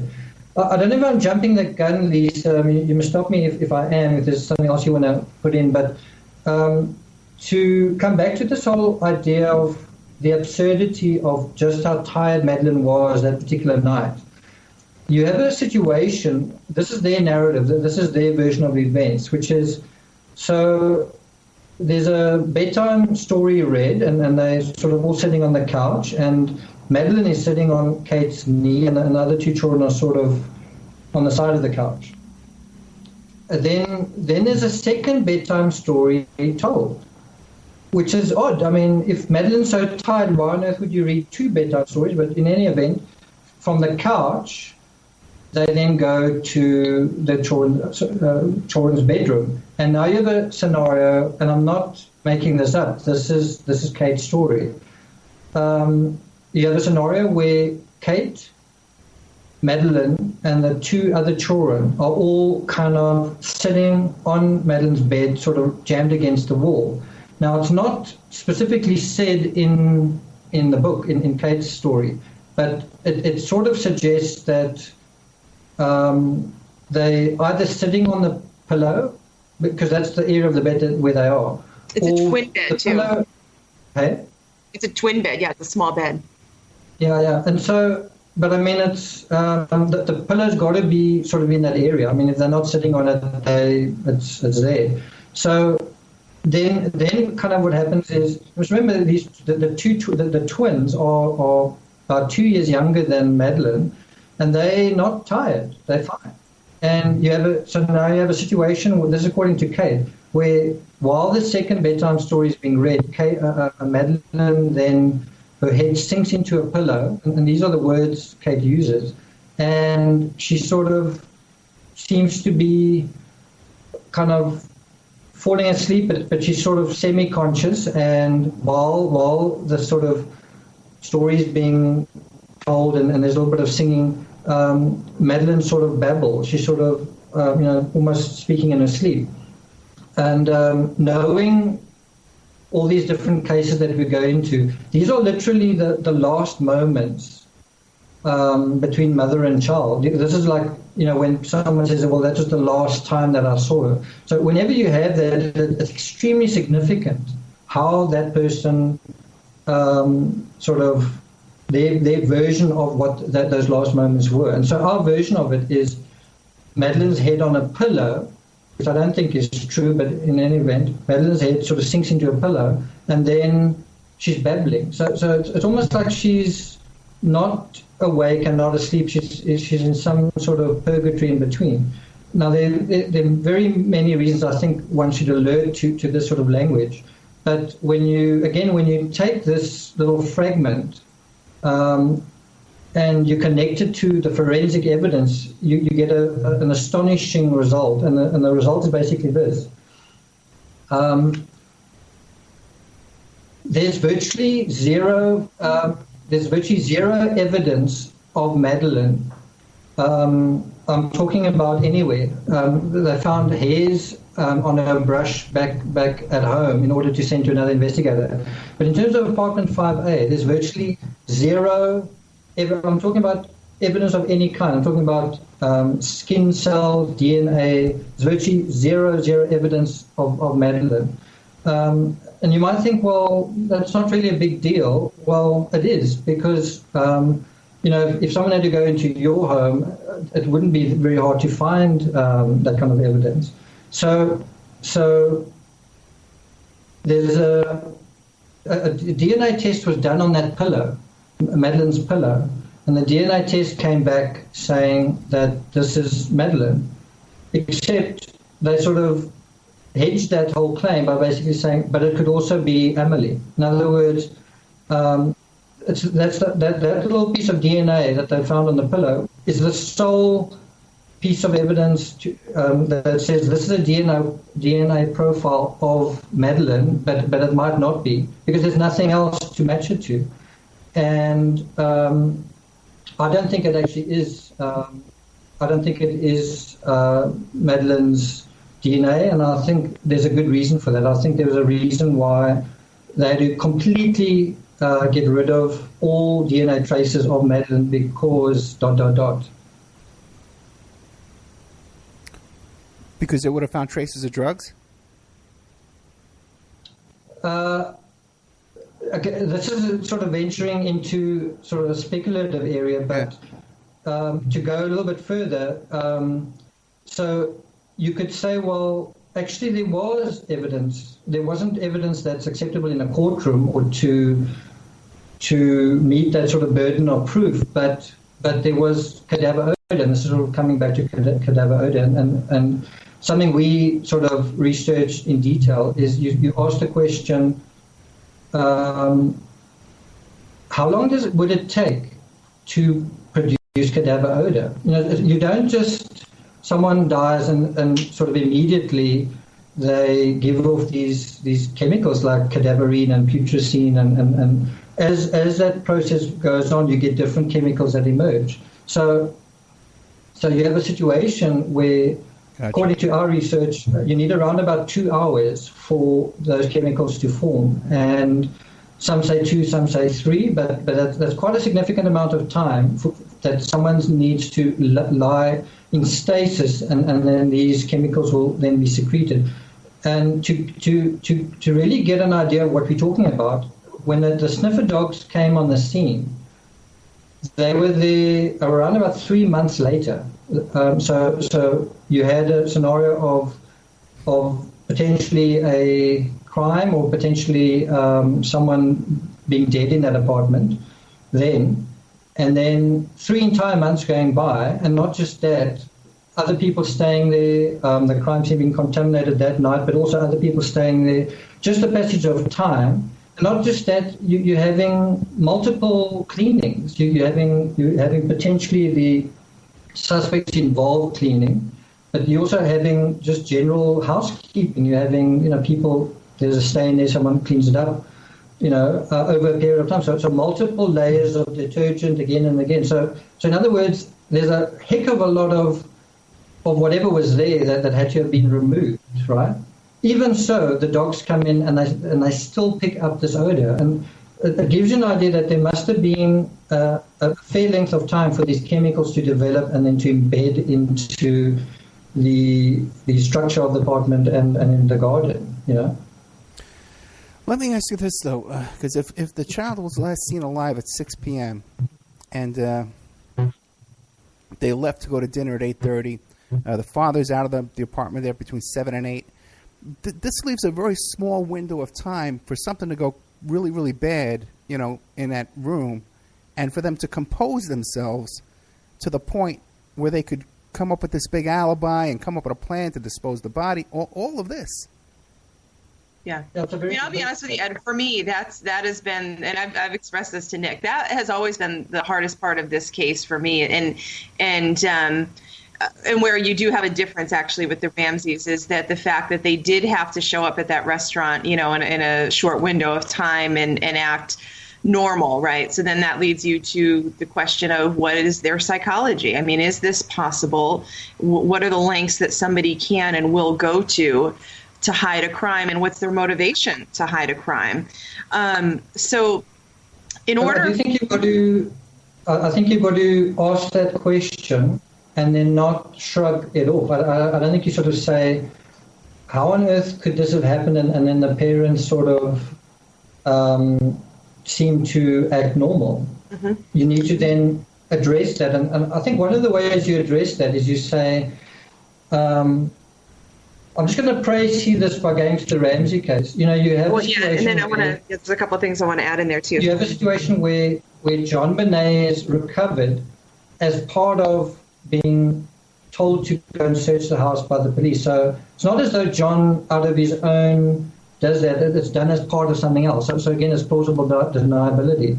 So again, if you say, surely the McCanns must have been distressed, weren't they worried, whatever. So if the McCanns are at the Tapas restaurant kind of at 9 o'clock, and the first thing they say to everybody is, guys, we're really worried about Madeleine. Well, they were.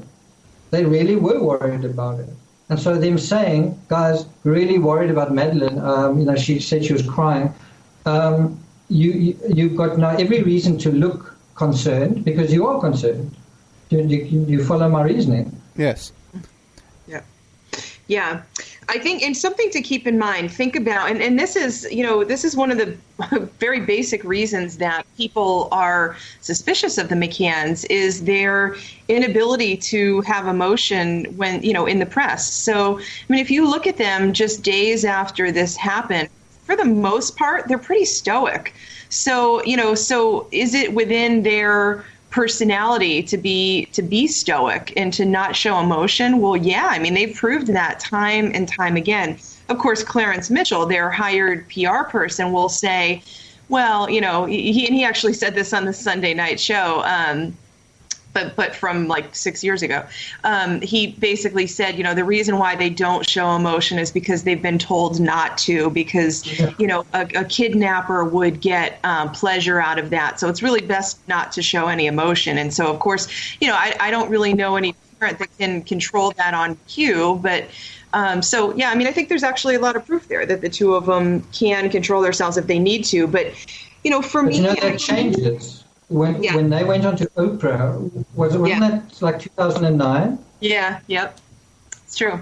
A couple of years later, they were quite emotional. Yeah. So anyway, when they went on to Oprah, it's like chalk and cheese. There's just emotion everywhere. There's a lot. You can just see that there's an incredible amount of emotion. And I remember when I was researching the case, I was like, when did this interview happen? Because they seem really emotional. Like, was this early on or later on? And it actually seems like the emotions increased over time, almost like Jantana's, the accuracy of her sighting increased over time, Yeah. Which is just odd. Has anybody... I think, Go ahead. Go ahead.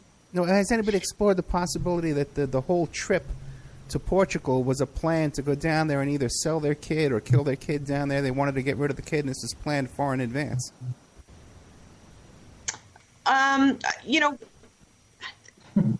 There's a lot of possibilities. I mean, that's not something I think that a road that we're going to go down right now.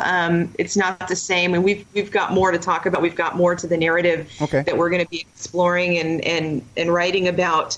How I'd like to address that is to say, to some extent, with this smoke, there's fire. So, I don't think there's truth in that thing of, well, they were wanting to sell Madeleine or anything like that. But I do think there's reason to suspect that Madeleine was unwanted.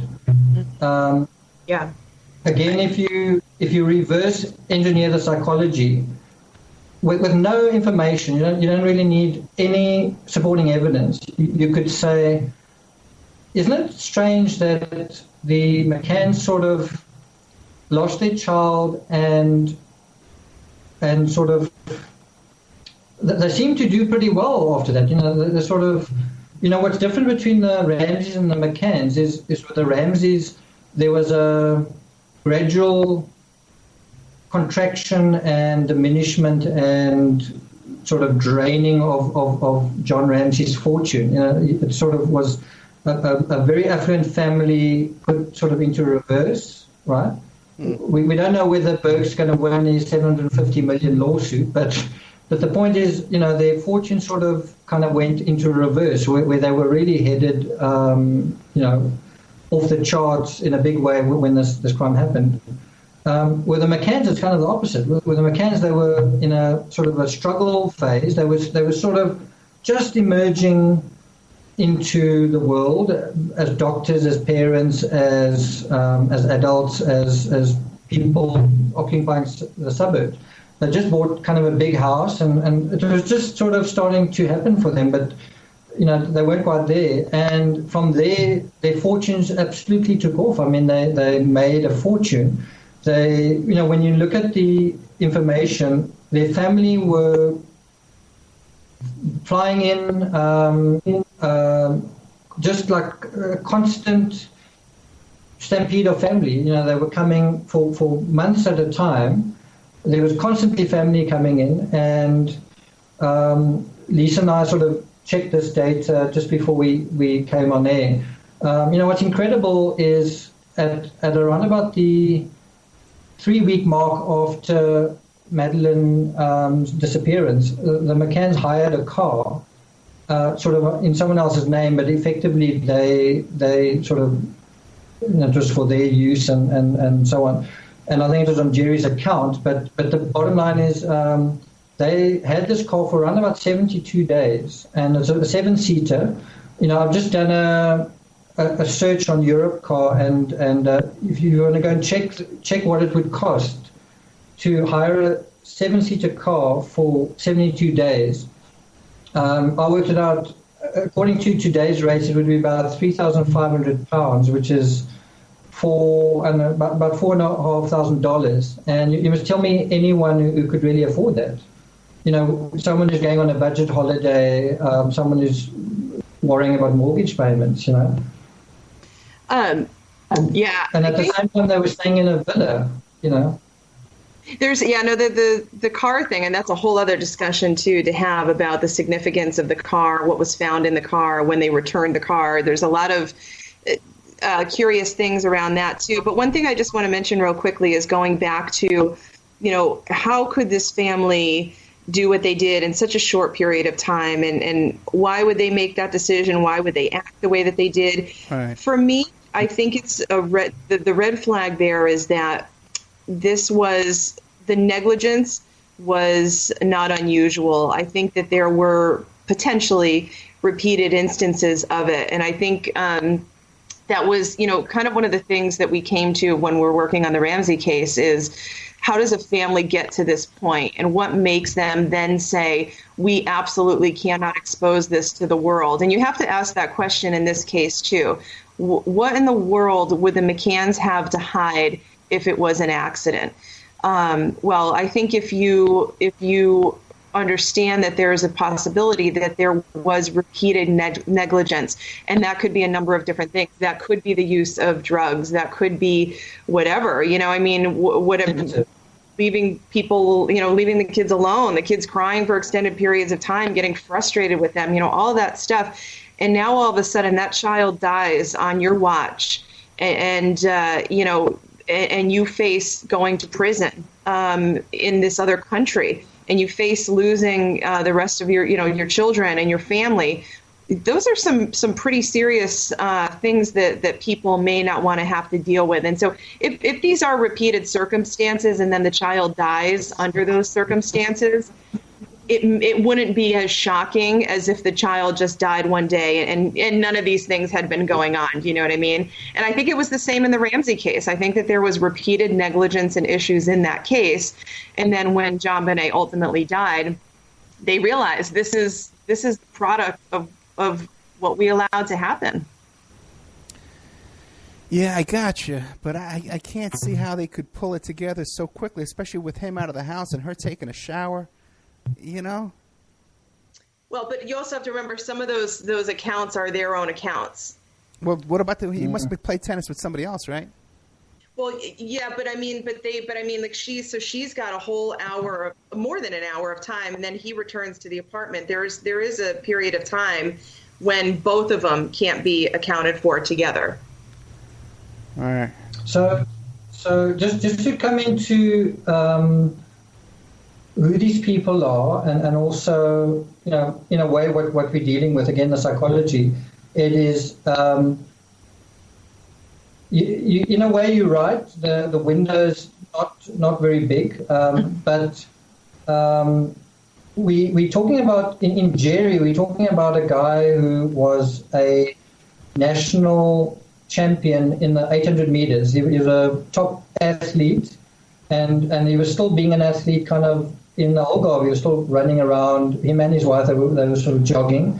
So that features very much into this narrative, is the active adults. They sort of, you can almost feel that sort of working class effort to almost overcompensate in a way, just to stay fit and to work hard and to sweat and to struggle and to get on top of things. And so the idea that you've actually got two physically fit, strong, intelligent people, and how they're slightly different to most of us is that both of them are doctors. I'm not sure of all the other couples in the top of 7. I think there was only one other couple that were also both doctors. Other than that, they were doctor and someone who's not a doctor. But there were only 2 couples there where they were, doctor. Now, when you go and study the psychology of doctors, it comes across again and again and again is this feeling of numbness from them, which they don't like to admit. It's a sort of a bit of a curse that they have, where they're in charge of, they're custodians of, they manage diseased people, they treat people who are sick, and they manage tissues that are defective, and that's what they do every day, and they're constantly washing their hands, and they're constantly dealing with the sort of destruction of people, and it makes them numb. It makes them numb to... Welcome to Four Scores, a new podcast series hosted by Variety's John Burlingame. Four Scores will take listeners on a magical journey into the world of film and television composers. Listen wherever you hear your favorite podcasts. Now's the time to travel and be with the people you care about the most. And at Holiday Inn and Holiday Inn Express, we're helping you be there for less. Save at least 25% at thousands of hotels worldwide if you book by September 24th. You won't want this moment to pass you by. So book today at holidayinn.com. Terms and conditions apply. In a way, it's a defense mechanism. You become numb to the possibilities of mortality.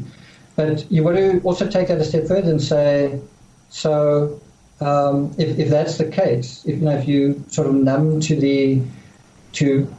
when you inject someone and you don't really have that much empathy, it's just like, well, I'm a doctor, or you're painfully aware intelligently in using one's intellect of someone's condition, but emotionally there's not really much there. Well, then I think you do have the psychological mechanism to deal with trauma, where someone has died, quite well. I mean, you are a spokesman to families that somebody has died. Jerry was a consultant cardiologist working in a hospital, working with patients that are often critically ill, and then they die. What do they say about doctors? They bury their failures. So I do think that's there. There's we have a scenario for how this happened, and I don't know if there's really time to go into it here, but it does involve that whole concept of the relay of we're going to check on our children every half hour, and then you have Jerry sighted, someone who thought they saw Jerry at 10 o'clock going towards the beach. And something that I brought up in the second narrative, which I think is certainly worth considering, is, I don't know, Lisa, you and I haven't really spoken that much about this, but when the search is underway, when everyone is looking outside the apartment for Madeleine, Jerry is sort of writhing on the ground in various spots. He's sort of literally on the ground doing whatever. At the reception, he's doing the same thing at the patio.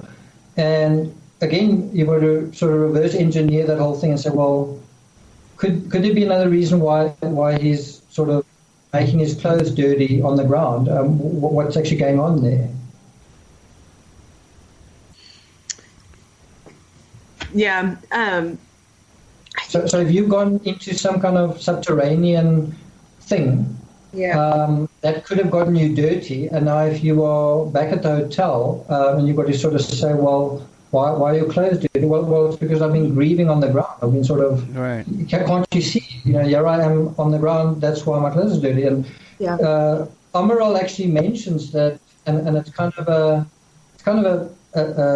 you could almost snigger at this scenario, but it also sticks out as odd. Is Amaral describes both parents as prostrating, these are his words, prostrating on the ground like Arabs, like they at the feet of the police, like in these throes of grief, but it also allows them both to dirty themselves on the ground. Well, let me ask you a question now. Is there a window? Because I know there was cadavers also hit on this car that they had, this rental car that they had. Mm-hmm. That's the 7-seater car you're talking about, the 9-seater car? Yes, it was that car. Yeah. Okay. And we think there were two main sort of removals or transport. So, and again, I know. As an investigator, this may not have that much merit, but we narrators, we are trying to make sense of it. But what I see is a kind of a psychological mirror. If you say that Madeleine was moved 2 or 3 times just in the apartment area, in other words, from outside to behind the couch to the wardrobe, you already have a situation of, okay, this would be better. Okay, this place would be better than that place. So now if you take that microcosm and you expand it and you say, okay, well now we really, to save ourselves, we really need to remove Madeleine from here, but we need to be absolutely sure. Now again, you might say, well, how on earth could they do that? I mean, how could anyone just snap their fingers and make someone disappear? Well, one of the ways you intuit this is where you sort of say, well, what kind of people were they? And what did they normally deal with? I won't go into one aspect of it, but the other aspect is, well, they were joggers, weren't they? And then you say, well, what was the jogging route that they took, right? And, you know, when I researched this case, I went and looked on Google Earth, and I was looking, you know, the wonderful thing about Google Earth is it allows you to literally go anywhere on the planet and look at the place for yourself and look from this angle or whatever. Anyway, when I went to Google Earth and I went to that sort of western fisherman's cottage area of Praia de Luz, in the Google Earth images, which they try not to do, they try not to capture people in them, they try to not capture cars and number plates. You actually have joggers, early morning joggers that they've caught running by. And so it shows you that sort of little corridor, it's a one-way street going along the coastal stretch of sort of rocky slab. That corridor was definitely part of where the average sort of holiday maker would run. And we know that the McCanns, both of them were running while they were there. And Kate went for a run that day. The very day that Madeleine disappeared, that afternoon, she was gone for, again, it's not a clear time. Some people say it was half an hour, some say an hour, some say it could even have been 2 hours, because supposedly she was playing with Jerry, but then Jerry was also playing with someone else. But anyway, the point being, that was part of a jogging route, right?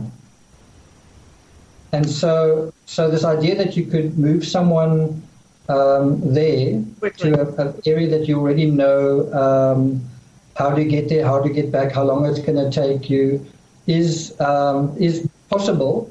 To me, the key to this case has got everything to do with smell. It's not got to do with so much to do with sighting. It's got to do with how would you hide a terrible odor? How would you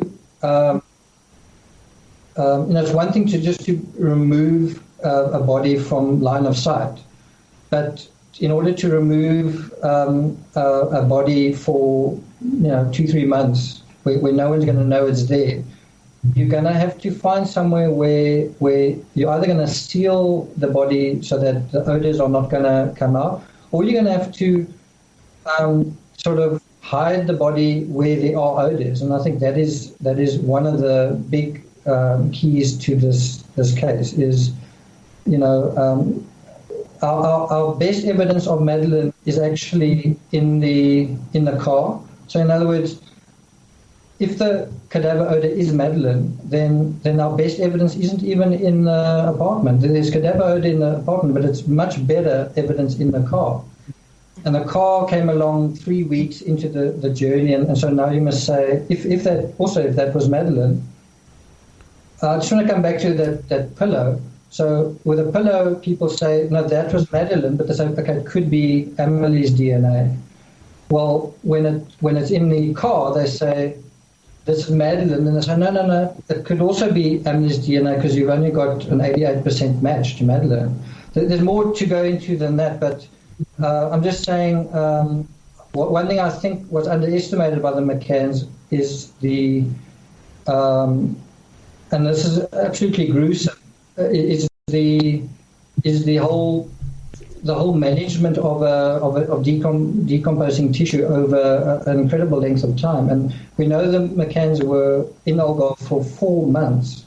And on the one hand, you can say, well, they were searching for their child. On the other hand, you might say they were sort of supervising something else. and they were weaving straw into gold. Listen, we make no bones about it. This is a tough case to figure out. I mean, we didn't come to this case thinking, oh gosh, the McCanns totally did it. Right. Let's go with that. I mean, trust me, there have been plenty of conversations between Nick and I where we've talked about, he's mentioned something, I've mentioned something. We've come back at each other like, oh, there's no way, like that's not it, that's not right, let's keep going, and that's still an evolving process, and that's just one of the ways that we work and why we typically do multiple narratives about one story is because it evolves as we research and as we apply what we learn. It often, develops into some other things. And so, this is probably, as far as figuring out a case and understanding a case, this is probably one of the most difficult ones that I've ever come across. Far more difficult than the Ramsey case, to be quite honest with you.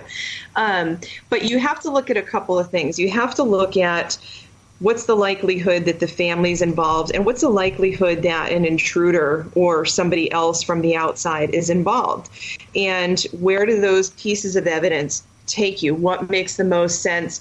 What can you prove? Now's the time to travel and be with the people you care about the most.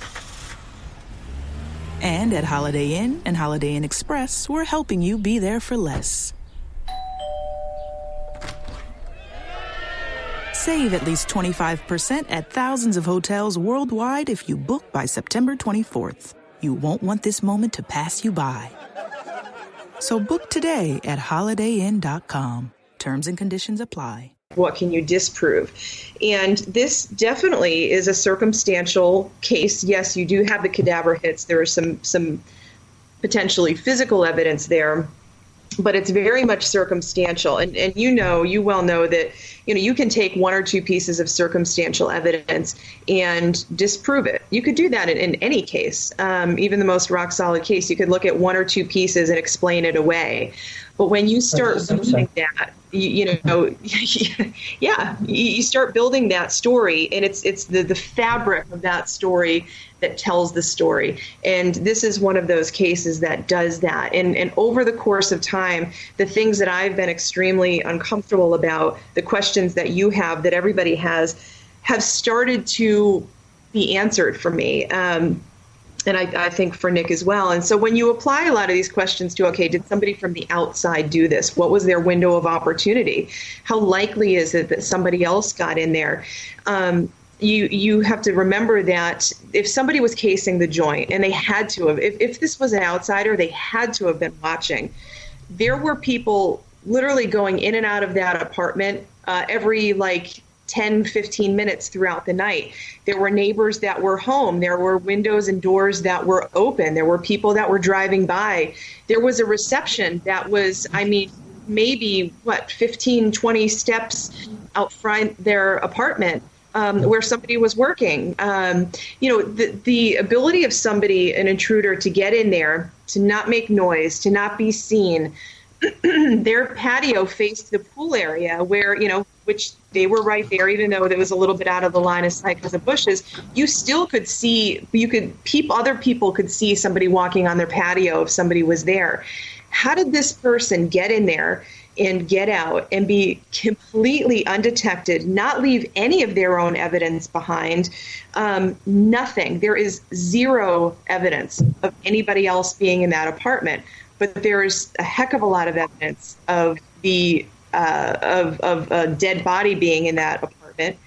And if that was the case, if she was killed in that apartment, and the accuracy of cadaver dogs, if she was killed in that apartment, how did an intruder get in there, kill her, and take her out with absolutely zero witnesses to hear it? Yeah, I also think there's a much simpler way of looking at it, and it is, okay, so you want to abduct a child. Well, so and you've been watching this apartment for whoever knows how long. By the way, they've actually just, in the news right now, there's talk that they think that the abductor's a woman. That's sort of the latest thing. Mm. But so if you've been watching the apartment and there's a nightly sort of musical chairs thing going along, are you really going to take you've got witnesses and potential people listening all over the place. You know, they above, below, left and right. I mean, it's a honeycomb type apartment complex. You're gonna take the risk of sort of. We ran out of time, guys. We're gonna have you come back, okay? We're here talking with Nick van der Leek and Lisa Wilson. The book is Doubt: The Madeleine McCann Mystery. Fascinating stuff, guys. We need another 2 hours, okay? And you can come back anytime you want, but I'm going to contact you during the week and see if we can schedule something, okay? We'd love that. Can we do a quick giveaway to your listeners? Really quick. Okay. There's my Twitter is Lisa WJ13. If we're going to give away 6 books. There's 2 hashtags here, and they need to answer a question. The first hashtag is meaning of the Raven. Raven. So if they can hashtag that and give what is the meaning of the Raven in our book Doubt, anybody who answers that correctly will get a free book for the first 3 people. The next one is hashtag the number 10 years ago today, Madeleine McCann. That's all one hashtag. What happened on April 30th? Basically, what happened at the Ocean Club that day? What were the McCanns doing? And anybody who answers that right will also get books up to the first 3 people. And what's the Twitter again? Lisa WJ13. Lisa WJ13. Thank you so much. Doubt: The Madeleine McCann Mystery, Nick van der Leek, and Lisa Wilson. Thank you so much. Thank you, Ed. If you love me. Woo. Okay. Oh boy. Okay, we got to have them back. Okay, they got a lot of facts at their disposal. They know the case. I'm a little, I would like to cover a lot more ground. We definitely will have them back. I'll have them back for an after show. I promise you that. Okay, and we'll find out what went on here because it's such a short window of time here that I could see, and I'm not clear this van that they rented, if they had it that night. You know, because I could see the baby dies up there in the room. However, then you move it down to the van. Okay, well, I got to go check on the baby. You move the van. I don't know. It just seems so more likely to me that this is hey, let's go to Portugal and kill our kid. Get rid of this kid that's driving us crazy. Because the police down there are all screwed up. Maybe they have a friend down there in the cops or something. There's some pre-arranged connections. That kind of stuff. But we have to have him back. And thank you very much. Everybody enjoying the show. Thank you very much. By the way, guys, OppermanReport.com, the members section, we just put that Frank Collada show up there. If you like this show, you'll like the Frank Collada show a lot more, I'll tell you that. Because, I don't know, a lot of stuff came out. But a lot of new information, too, came out. Murders, Frank's put together some cold cases. And he maybe get called back to testify because he pointed the finger at some people in these cold cases. But the situation is my car broke down this week, and I had to get a new starter put in there. And so if you can become a member, OppermanReport.com is a great time to do it. I'll give you 13 months for $60. You got to contact me through PayPal. PayPal direct at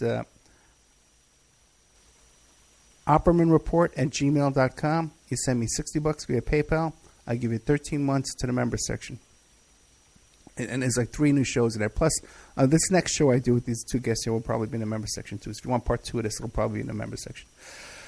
Okay, coming up next week, we got something about the murder of Barry Seal coming up on a Saturday. And we have something coming up that I'm taping about a confession. I'm one of the shooters of JFK confessing. There's a documentary coming out about that. So we got a lot of good content coming up in the future, guys. I'm doing the best I can here for you. Running out of time. After this is William Ramsey, and he has some kind of show about Rockefeller, but it involves the Colbert Report. I'm not sure if he was a guest on there or what, but that's the William Ramsey show coming on after this. And then we have Doug Campbell with another show of his, the Dallas Action, which is always about JFK assassination. Got the show every week about JFK. You gotta love it. Got some good stuff coming up, too. A case of this guy, Thornton, the man who fell from the sky, who dropped down out of a plane with a bunch of cocaine strapped to his. He had a bulletproof vest and a 9mm, and all this cocaine strapped to his chest. And he fell out of this plane and he died. they did a David Susskind show about this guy. His name was Thornton, Fuzzy Thornton. So we're going to be doing a show about that, probably with Michael Best. But there's also an author of a book about it, too, that I'm bringing on. So we have a lot of good content coming up, guys. So you know, support the show. Give me a break. You can send donations to oppermanreport@gmail.com. I got to get my hernia fixed, okay? And now it's just $500. I just had to lay out for this car and had to rent the car on top of that. So, you know, this is a good time to become a member. You PayPal me direct, oppermanreport@gmail.com. I give you 13 months, $60, okay? That's a deal. That's a deal at any price. But that's an extra deal. pscoco.com, don't forget. And Red Weemet. Nobody cares what I did about it. He's an informant in the Chicago outfit. They call it the outfit in the syndicate over there. Okay, gotta go. Bye. It's the sale you've been waiting for. Now through Monday, get a huge 50% off the styles you need now with 50% off all jeans, 50% off all dresses, and 50% off all tees. That's right, 50% off. Jeans start at $15 for adults, $10 for kids. Want fashion in a flash? Buy online and pick up in-store for free. Hurry, the sale ends Monday at Old Navy and OldNavy.com. Valid 8/29 to 9/2. Excludes in-store clearance, jumpsuits, rompers, bubbles, active, license, and men's package tees.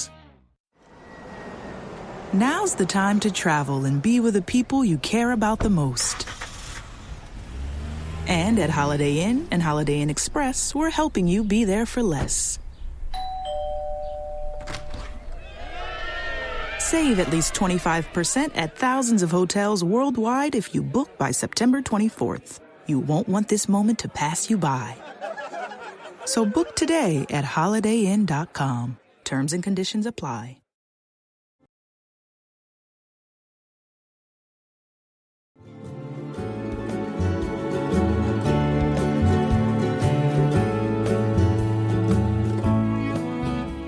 And now a word from our sponsors.